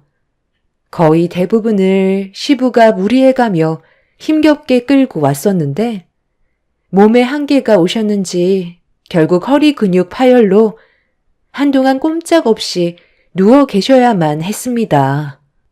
그래서 남편이 자주 시댁에 와서 신경을 써줄 수밖에 없었고 외국인을 고용해서 일을 알려준 다음 시부 대신 관리할 수 있게 운영 방식을 바꾸게 되었었는데 형님 내외는 금전적인 도움을 전혀 주지 않았었어요. 매달 지출이 되는 월급이 부담스러워 저희가 부탁을 한 적도 있었지만 그럴 때마다 형님은 시모에게 따로 전화를 걸어 사람을 난처하게 만들었습니다. 그전부터도 사이가 썩 좋은 건 아니었는데 시부가 쓰러지고 난 뒤부터 형님 내외와 저희 부부의 거리는 더욱더 멀어지게 되었어요. 남편은 처음에 크게 신경을 쓰지 않고 있었는데 시간이 지날수록 체감이 되는 금전적인 부담을 지속적으로 떠안게 되자 불만을 털어놓긴 했었지만 아주버님은 전혀 귀담아 듣지 않았습니다. 시모는 항상 형님 내외 편을 들어주었고 저희 부부는 안중에도 없었죠. 이것 말고도 지금까지 수많은 일들이 계속해서 쌓이다 보니 결국 시모에게 불만을 터뜨릴 수밖에 없는 상황이었고 저는 볏짚을 나르고 있는 남편한테 그만하자며 소리를 지른 뒤 집으로 돌아가자고 했어요. 땀을 비오듯이 쏟아내고 있는 남편은 제가 화가 머리끝까지 올라온 모습을 보곤 한숨을 내쉬면서 집으로 들어갔어요. 엄마, 또 이 사람한테 뭐라고 했어요? 그냥 가만히 계셔도 저희가 얼마나 힘든데 왜 이렇게 잔소리를 늘어놓으시는 거예요? 이대로 그냥 갔으면 좋겠어요? 네가 가면 소는 누가 관리하니? 저 외국인 말귀도 못 알아들어서 일 시켜먹는 거 얼마나 힘든 줄 알아? 매달 주는 월급도 아까워 죽겠다. 엄마가 월급 주는 것도 아니고 저희 돈으로 나가는데 그 정도는 감수하셔야죠. 저 사람이 오지 않았다면 저기 있는 소들 전부 처분해야 됐을 거라고요. 그래서 지금 나보고 쟤한테 사과라도 하라는 거야? 지금까지 조용히 살아왔으면 끝까지 입 다물고 시키는 대로 할 것이지. 넌 또 상황을 이렇게 만들어야 되겠어? 일 좀 도와주는 거 가지고 엄청 떽떽거려 쌌네.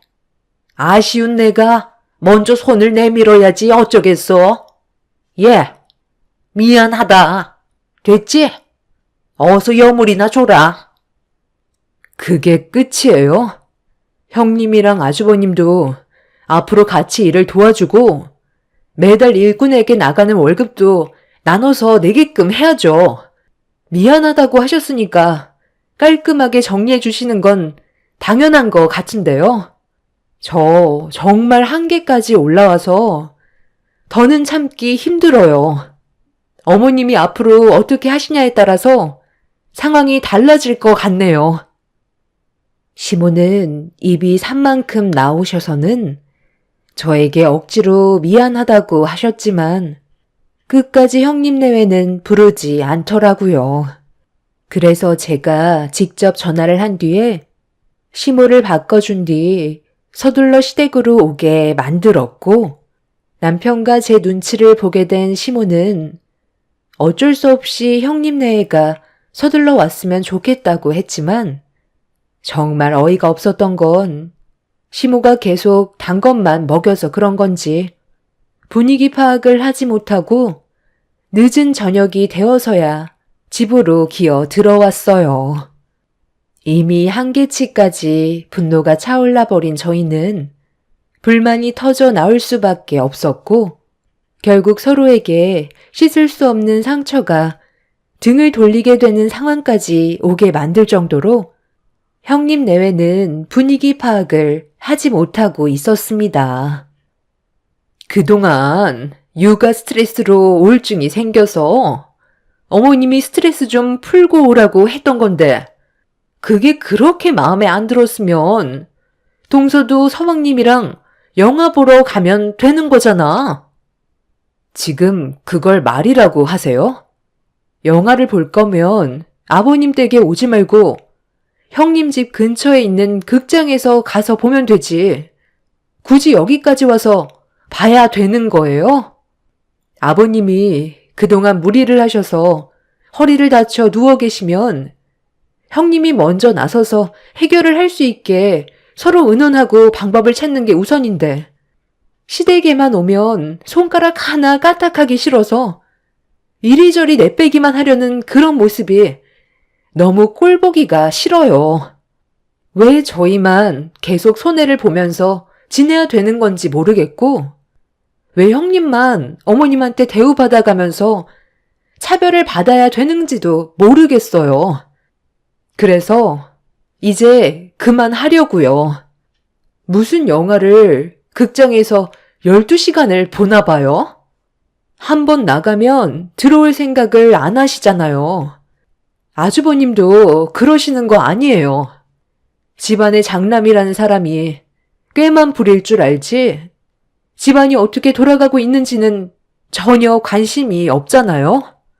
영화 보고 둘이서 외식할 돈은 있고 아버님 일하시는데 고생 좀 덜어드리려고 일할 수 있는 사람 고용할 돈은 없나 봐요. 급하게 돈이 필요할 때만 효자가 돼선 전부 홀라당 뺏어가고 원하는 걸 손에 넣으면 금세 태도가 바뀌어서는 도움을 요청할 때 남보다 더 차갑게 등을 돌려버리잖아요. 재수씨, 말 참 이상하게 하네. 내가 언제 모른 척 했다고 그래요? 도와달라고 했을 때 우리 사정도 별로 좋지 않으니까 어쩔 수 없이 도와주지 못한 거지. 재수씨한테 정말 섭섭하네요. 동석이 너는 형이 지금 오해를 받고 있는데 왜 아무 말도 안 하는 거야? 너도 설마 나한테 문제가 있다고 생각하는 거냐? 그렇게 생각하는 게 당연한 거 아니야? 형이 그동안 해온 짓을 생각해봐. 도움이 간절하게 필요할 때 항상 도와준 적 단 한 번이라도 없었잖아. 꼭 돈 문제가 걸리면 연락도 안 받고 아예 전화번호까지 차단해버려서 심각한 상황까지 와도 모른 척 했으면서 문제가 없냐고? 그게 지금 형 입에서 나올 말이야? 서방님, 지금 너무 몰아세우는 것 같은데 우리 입장도 생각을 해줘야죠. 금전적으로 도움을 줄 수 없는 상황이었을지도 모르는데 왜 멋대로 생각하세요? 그래, 이건 큰 며느리 말이 맞다. 애들도 사정이 있는 거고 도움을 주지 못하니까 그게 미안해서 연락을 안 받은 건데 뭘 그거 가지고 섭섭해 하고 있어. 아, 그래서 저희가 도와달라고 했을 때 냉전 한 푼 없다며 주머니 사정이 힘들다고 하도 죽는 소리해서 남편이 지인분한테 돈을 빌려 해결하니까 타이밍 보고 해외여행으로 하와이 다녀왔어요. 그것도 일주일씩이나 지내면서 아주 호화롭게 보내고 있었는지 메신저 배경화면 바꿔가면서 엄청 자랑질을 했었잖아요.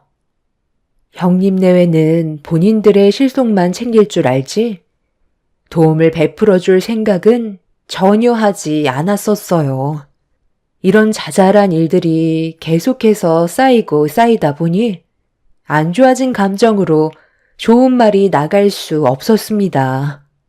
서로의 목소리는 높아졌고 집안 분위기가 험악해지자 허리를 크게 다치셔서 방에서 누워만 계셨던 시부가 결국 화를 내셨고 그제서야 저희 부부와 형님네의 흥분은 가라앉을 수 있었습니다. 시부는 다 필요 없다면서 2번 다시 집에 오지 말라고 손에 잡히는 물건을 거실 쪽으로 집어 던지셨어요. 몸을 일으킬 수가 없으니 시부도 많이 답답해 하시는 것 같아 보였습니다.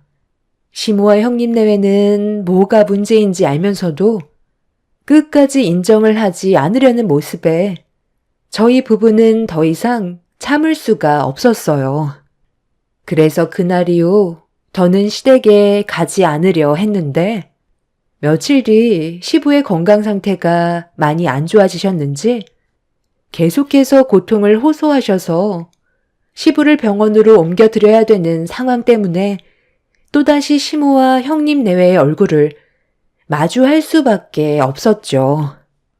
서로의 감정은 안 좋았지만 그날만큼은 최대한 조심하려고 말도 걸지 않았습니다. 그렇게 시부의 건강 상태를 확인해 본 결과 부득이하게 허리 수술을 해야만 했어요. 허리를 잡고 있던 근육이 파열이 되면서 디스크가 튀어나와 염증이 유발되었고 심각하면 평생을 걷질 못할 수 있다는 충격적인 진단 결과에 시간을 지체할 이유가 없었어요. 그런데 수술비가 얼마나 나올 것 같아? 우리 돈 나가는 거 너무 아깝잖아. 어차피 소농장을 더 이상 유지하기는 힘들 것 같은데. 아버지 설득해서 농장 처분한 돈으로 수술비 마련하고 남은 돈은 노후자금으로 사용하시라고 하면 되겠네.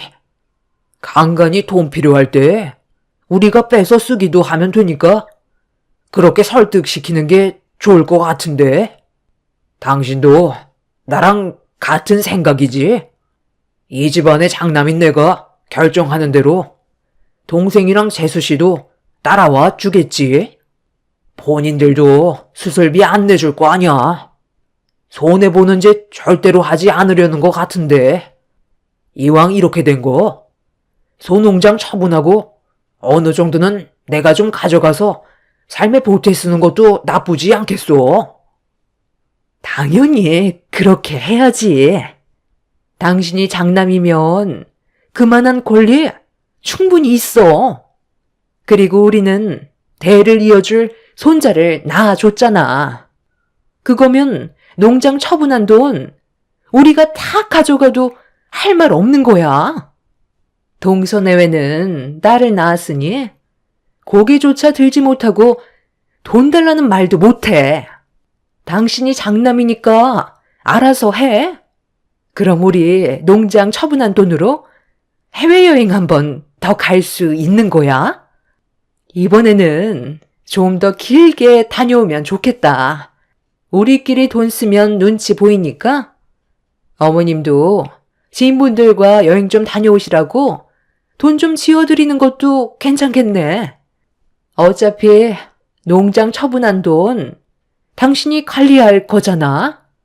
동서내외는 아주 버릇도 없고 어른을 공경할지도 모르니까 냉전 한 푼도 주지 마. 지금 뭐라고 했어요? 듣자 하니까 정말 너무들 하시네. 어떻게 아버님이 한평생 관리해오신 소농장을 처분하겠다는 말을 할 수가 있어요? 아버님이 허락해 줄 것 같아요? 김칫국부터 마시지 말고 쓸데없는 말 할 거면 그만 돌아가세요. 더는 못 들어주겠네요. 지금이 얼마나 심각한 상황인지 모르는 것도 아니면서 놀러 갈 생각이 들어요? 정말 어이가 없어서 말도 잘 안 나오네요. 아주버님은 아버님 아들 맞아요? 지금 큰 수술을 받게 되셨는데 머릿속에는 온통 돈 쓸 생각밖에 없어요. 그러니까 아버님이 아주버님보다 그 일을 더 아끼고 조금이라도 챙겨주시려는 거예요. 재수 씨, 보면 오지랖이 너무 넓어. 왜 남의 가정사에 끼어들어 깽판을 치려는 거야? 우리 집안 문제를 왜 재수 씨가 끼어드냐 이거야? 여기서 한바탕 하고 싶지 않으니까. 재수 씨야말로 그만 돌아가 주지 그래. 대우해 주는 것도 어느 정도지? 보자 하니까 아주 개념을 밥 말아 먹었나? 병실 앞에서 형님네가 나눈 대화에 화가 치밀어 오른 저는 그냥 넘어갈 수가 없었어요. 온갖 희생은 저희 부부가 다 해왔는데 장남이라는 이유 하나만으로 시부의 재산을 혼자 독차지하려고 계획하고 있는 모습이 너무 꼴보기가 싫었습니다. 결국 수술을 앞두고 계신 시부 앞에서 또다시 언성을 높이며 서로 얼굴을 붉히게 되었고 화장실에 다녀온 남편이 저와 형님네가 싸우는 모습에 급하게 달려와 무슨 일이냐고 물어보길래 전부 다 설명을 하자 분위기는 또다시 심각해지고 말았어요. 그렇게 서로 상처되는 말을 거침없이 뱉어대면서 서로의 바닥까지 보게 된 상황 속에 흥분을 가라앉히지 못한 시숙은 남편을 향해 주먹까지 올리려고 몸을 들썩이며 돌진할 준비를 하고 있었어요. 그런데 갑자기 형님한테 시모의 전화가 왔고 시숙을 말린 뒤 통화 연결을 하는 순간 형님의 얼굴은 사색이 되었고 아이들이 다친 것 같다며 시댁으로 빨리 가봐야 할 것 같다고 형님은 시숙을 끌고 주차장으로 향했습니다. 저희도 정확한 상황을 파악하지 못한 상태라 일단 시댁으로 갈 수밖에 없었어요. 그렇게 정신없이 달려 도착을 한 순간 입을 다물지 못할 정도로 충격적인 광경이 눈앞에 펼쳐졌어요. 애들이 놀다가 다친 거지. 내 잘못은 아니다. 계단에서 구르긴 했는데 집 앞 병원에서 검사해보니 다행히 타박상 정도라 간단하게 치료받고 왔으니까 너무 놀라지들 마라. 애들이 놀다 보면 그럴 수도 있지. 우리 손자는 몸이 좀 많이 허약한 것 같아 한약 한 채 지었으니까 며칠 뒤에 택배로 받아볼 수 있을 거다. 그래도 우리 집안의 장손인데 몸 관리 잘해야 되지 않겠어? 크게 될 인물이 다치면 안 되잖아. 그리고 쟤는 지 엄마 닮아서 그런지 계단에서 굴렀는데도 어찌나 몸이 튼튼하던지 이마에 상처 난 것 빼곤 다친 곳은 없어서 벨밴드 하나 사서 붙여줬다. 그리고 이거 남은 건데 자주 필요하면 쓰던지 무슨 밴드 하나가 800원씩이나 하냐? 얘따 비싼 거니까 아껴 써라. 우리 손자 한방병원에서 체질 검사해서 비싼 약재로만 탈인 거니까 도착하면 거르지 말고 먹어야 될 거야. 가격이 무려 80만 원이나 하더라고. 그래도 우리 집안 장손이 그 정도는 먹어줘야 하잖아. 그나저나 너희 아버지는 결국 수술을 해야 한다니? 네, 아마 내일 바로 수술 들어갈 것 같아요.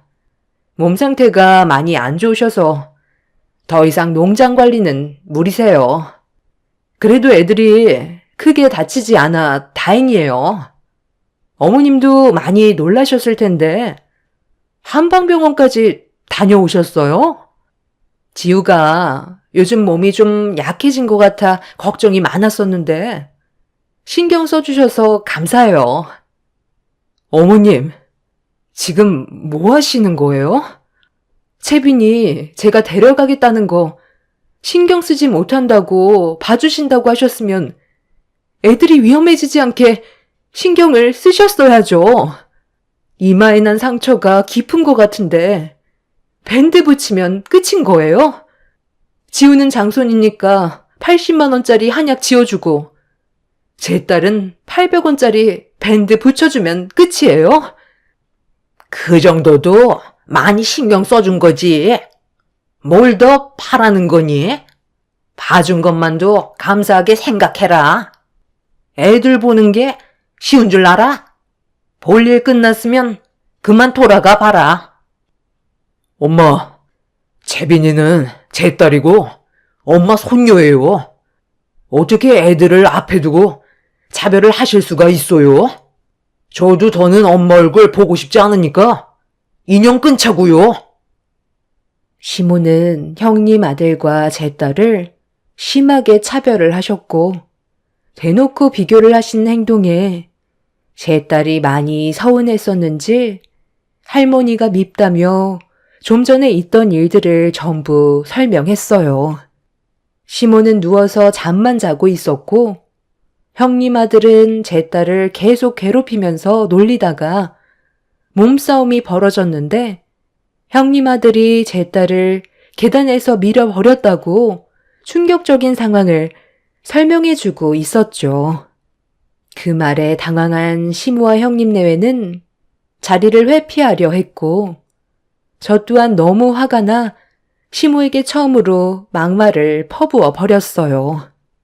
그렇게 한참 동안 서로 상처되는 말을 주고받은 뒤 시댁에서 나와 저희 부부는 이마에 상처난 딸애를 데리고 병원에서 다시 치료를 받았어요. 제 딸은 5바늘을 꿰맸고 평생 이마에 상처가 남아버리게 되었습니다. 남편은 2번 다시 시모와 형님네를 안 보겠다며 화를 가라앉히지 못하고 있었어요. 그렇게 저희는 시부만 신경을 쓰고 시모와 형님네회를 투명인간 취급했어요. 안 좋은 감정은 살짝만 건드려도 터질지 모를 만큼 예민해져 있는 상황에서 어버이날이 다가왔어요. 시부의 수술은 성공적이라 회복이 빨랐고 곧 퇴원을 해도 될 정도로 몸이 좋아지셨어요. 앞으로 무리하지만 않는다면 크게 문제될 일은 없었죠. 그렇게 시부가 퇴원을 하시기 전날 찾아온 어버이날에 보고 싶지 않은 식구들과 한자리에 모여 신묵이 흐르는 가운데 제 딸이 손가방에서 작은 편지 하나를 꺼내 들었어요. 그리곤 시부에게 감사함의 편지를 낭독해 주었고 시부는 그 모습을 흐뭇하게 바라보고 계셨어요. 그리고 잠시 뒤 손가방에서 또 하나의 작은 편지를 꺼내 낭독하는데 딸이 읽어 내려가던 말을 온 가족이 듣는 순간 너무 놀라 입을 다물지 못했어요. 시모와 형님 내외는 당황스러워했고 시부의 얼굴 표정은 점점 굳어지자 시모가 제 딸의 입을 틀어 막았어요. 얘가 갑자기 쓸데없는 말을 하고 있어? 할머니가 언제 그런 말을 했다고 그래? 당신 지금 얘가 하는 말을 믿는 건 아니지? 얘가 지금 나를 골탕 먹이려고 하는 거라니까? 저번에 밴드 하나 붙여주고 지우와 차별했다고 서운해서 거짓말을 하는 거야. 얘가 8살밖에 안 됐으면서 벌써 거짓말부터 배웠네? 가정교육을 어떻게 시킨 거야? 며느리가 저 모양이니 손녀가 뭘 보고 배우겠어? 떡잎부터 다르다는 말이 이런 데서 나오는 거다. 오늘 할미가 버리 좀 단단히 고쳐놔야 되겠다. 너 이리 안 와? 너희 엄마 품에 숨는다고 잘못이 없어지니? 얘가 할미가 오라는데 어디서 눈을 치켰어? 지금 제 딸한테 뭐 하시는 거예요? 아직 8살밖에 안 된 애가 거짓말을 할 이유가 없잖아요. 그동안 어머님이 하신 행동을 돌아보셔야죠. 얘가 얼마나 서운하고 차별받는다고 생각했으면 안가품을 품겠냐고요. 제가 봤을 때 채빈이가 한 말은 전부 다 사실 같은데요. 거짓말을 했다면 왜 핸드폰을 안 보여주세요? 보여주셔서 제 딸이 거짓말했다고 증명하시면 되잖아요. 아버님, 만약에 채빈이가 한 말이 사실이라면 그냥 넘어가지 마세요. 시부는 시모의 핸드폰을 달라고 요청했지만 시모는 제 딸이 거짓말을 하고 있는 거라며 가방 속에 있는 핸드폰을 꺼내지 않고 버티고 있었습니다. 시부는 화를 버럭 내면서 당장 핸드폰을 달라고 손을 내미셨어요. 남편도 시모가 자기 딸을 거짓말쟁이로 몰아가는 거에 대해 많이 불쾌했는지 시모의 가방을 빼서 핸드폰을 꺼냈고 그 안에 녹음되어 있던 파일을 재생시켰습니다. 그리고 통화한 내용이 병실 안에 울려 퍼지는 순간 시부는 손을 부들부들 떨며 분노를 하셨어요. 그러니까 그렇게만 하면 된다는 거야? 그게 어려운 건 아닌데 병원에 있는 너희 아버지가 다시 농장 일을 하겠니?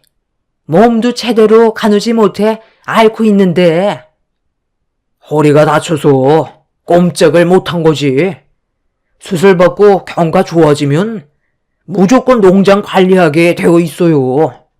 아버지가 가만히 계시는 성격이 못 된다는 거 누구보다 잘 알고 계시잖아요. 저번에 보니까 농장 천장이 낡아서 구멍이 크게 나서 빗물을 막기 위해 비닐을 씌워놨었는데 엄마가 그걸 좀 치워주세요. 그럼 아버지가 자연스럽게 천장에 뚫린 곳을 막으려고 사다리를 이용하실 테고 엄마는 아버지가 올라가셨을 때 사다리를 옆으로 넘어뜨리면 되는 거예요.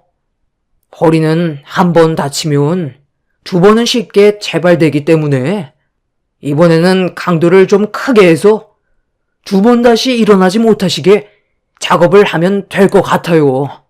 농장 일을 하다가 다치는 건 다반사이니 그게 문제될 건 없을 거예요. 그렇게만 되면 집안의 가장으로서의 역할을 상실하게 되고 아버지가 가지고 계신 재산이 전부 엄마한테 넘어가겠죠. 그러니까 확실하게 준비를 하셔야 돼요. 어정쩡하게 준비하셨다가 실패로 돌아가면 2번은 기회가 없을지도 모른다고요. 제 말 무슨 뜻인지 아셨죠? 어머 세상에, 너는 어디서 엿듣고 있는 거야? 8살밖에 안 된 애가 벌써부터 할미 얘기하는 걸 몰래 듣고 있어? 오늘 아주 혼쭐 좀 나야겠다. 이리 안 와? 제 딸이 낭독한 시모의 감사 편지에는 좋은 말들이 적혀 있던 게 아닌 시모가 자기에게 저지른 행동에 대해 적어둔 거였어요. 통화하는데 엿들었다며 시모가 녹음한 걸 재차 확인하면서 자기를 혼냈었다는 꼬불꼬불한 글씨로 적어둔 거였죠. 8살이 얼마나 할머니가 미웠으면 서투른 글씨로 적었을지 생각했을 때 너무 마음이 안 좋았습니다. 결국 녹음된 내용을 모두가 듣게 되자 시모는 갑자기 눈물을 흘리면서 이상한 핑계를 늘어놓기 시작했어요.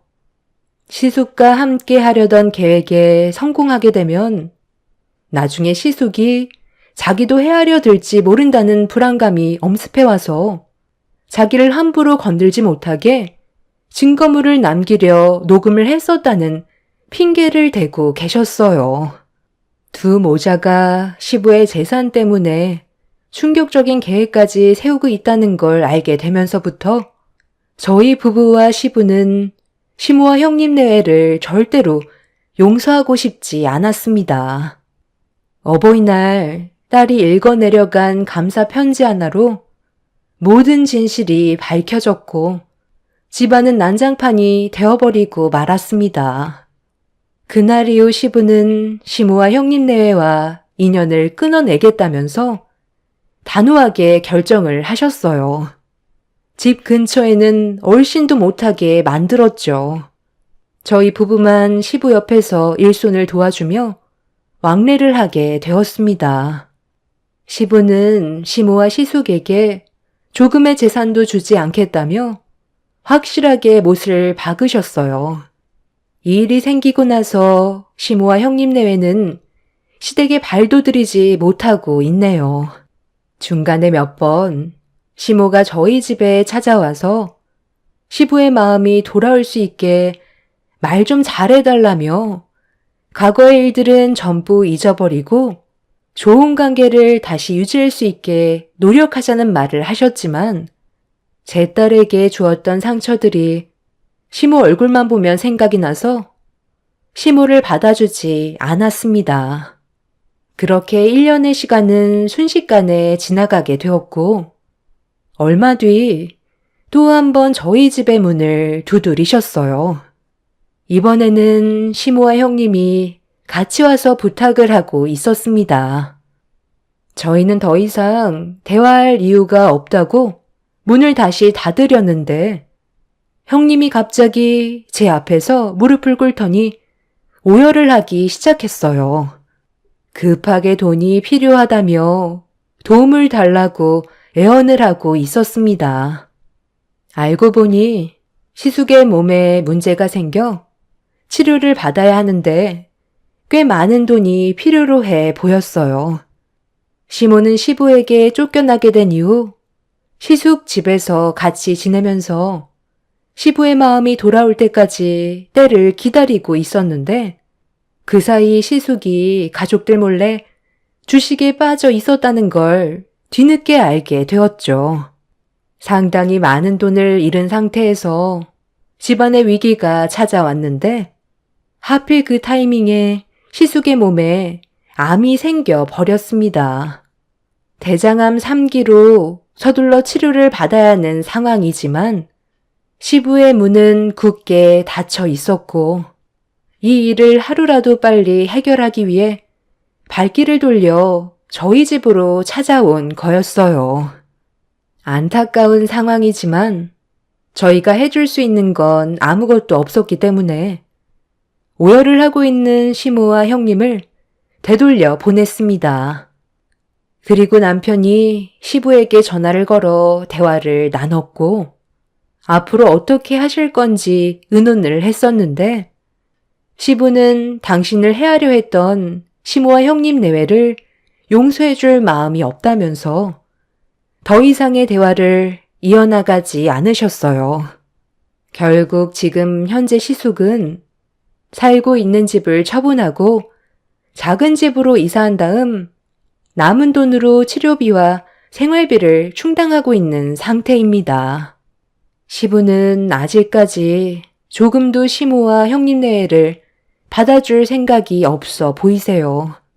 저희도 시부의 결정을 묵묵히 지켜봐야 하겠지만 형님이 하루가 멀다 하고 찾아와 사람 하나 살려달라고 애원을 하고 있습니다.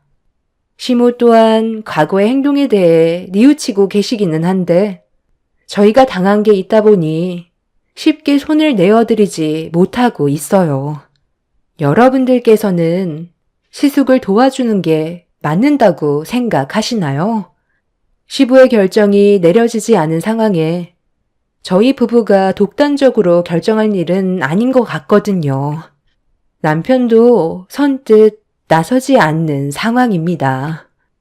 3기에서 4기로 넘어가는 건 시간 문제라던데 그 전에 뭐가 됐든 속 시원하게 결정이 내려졌으면 좋겠어요.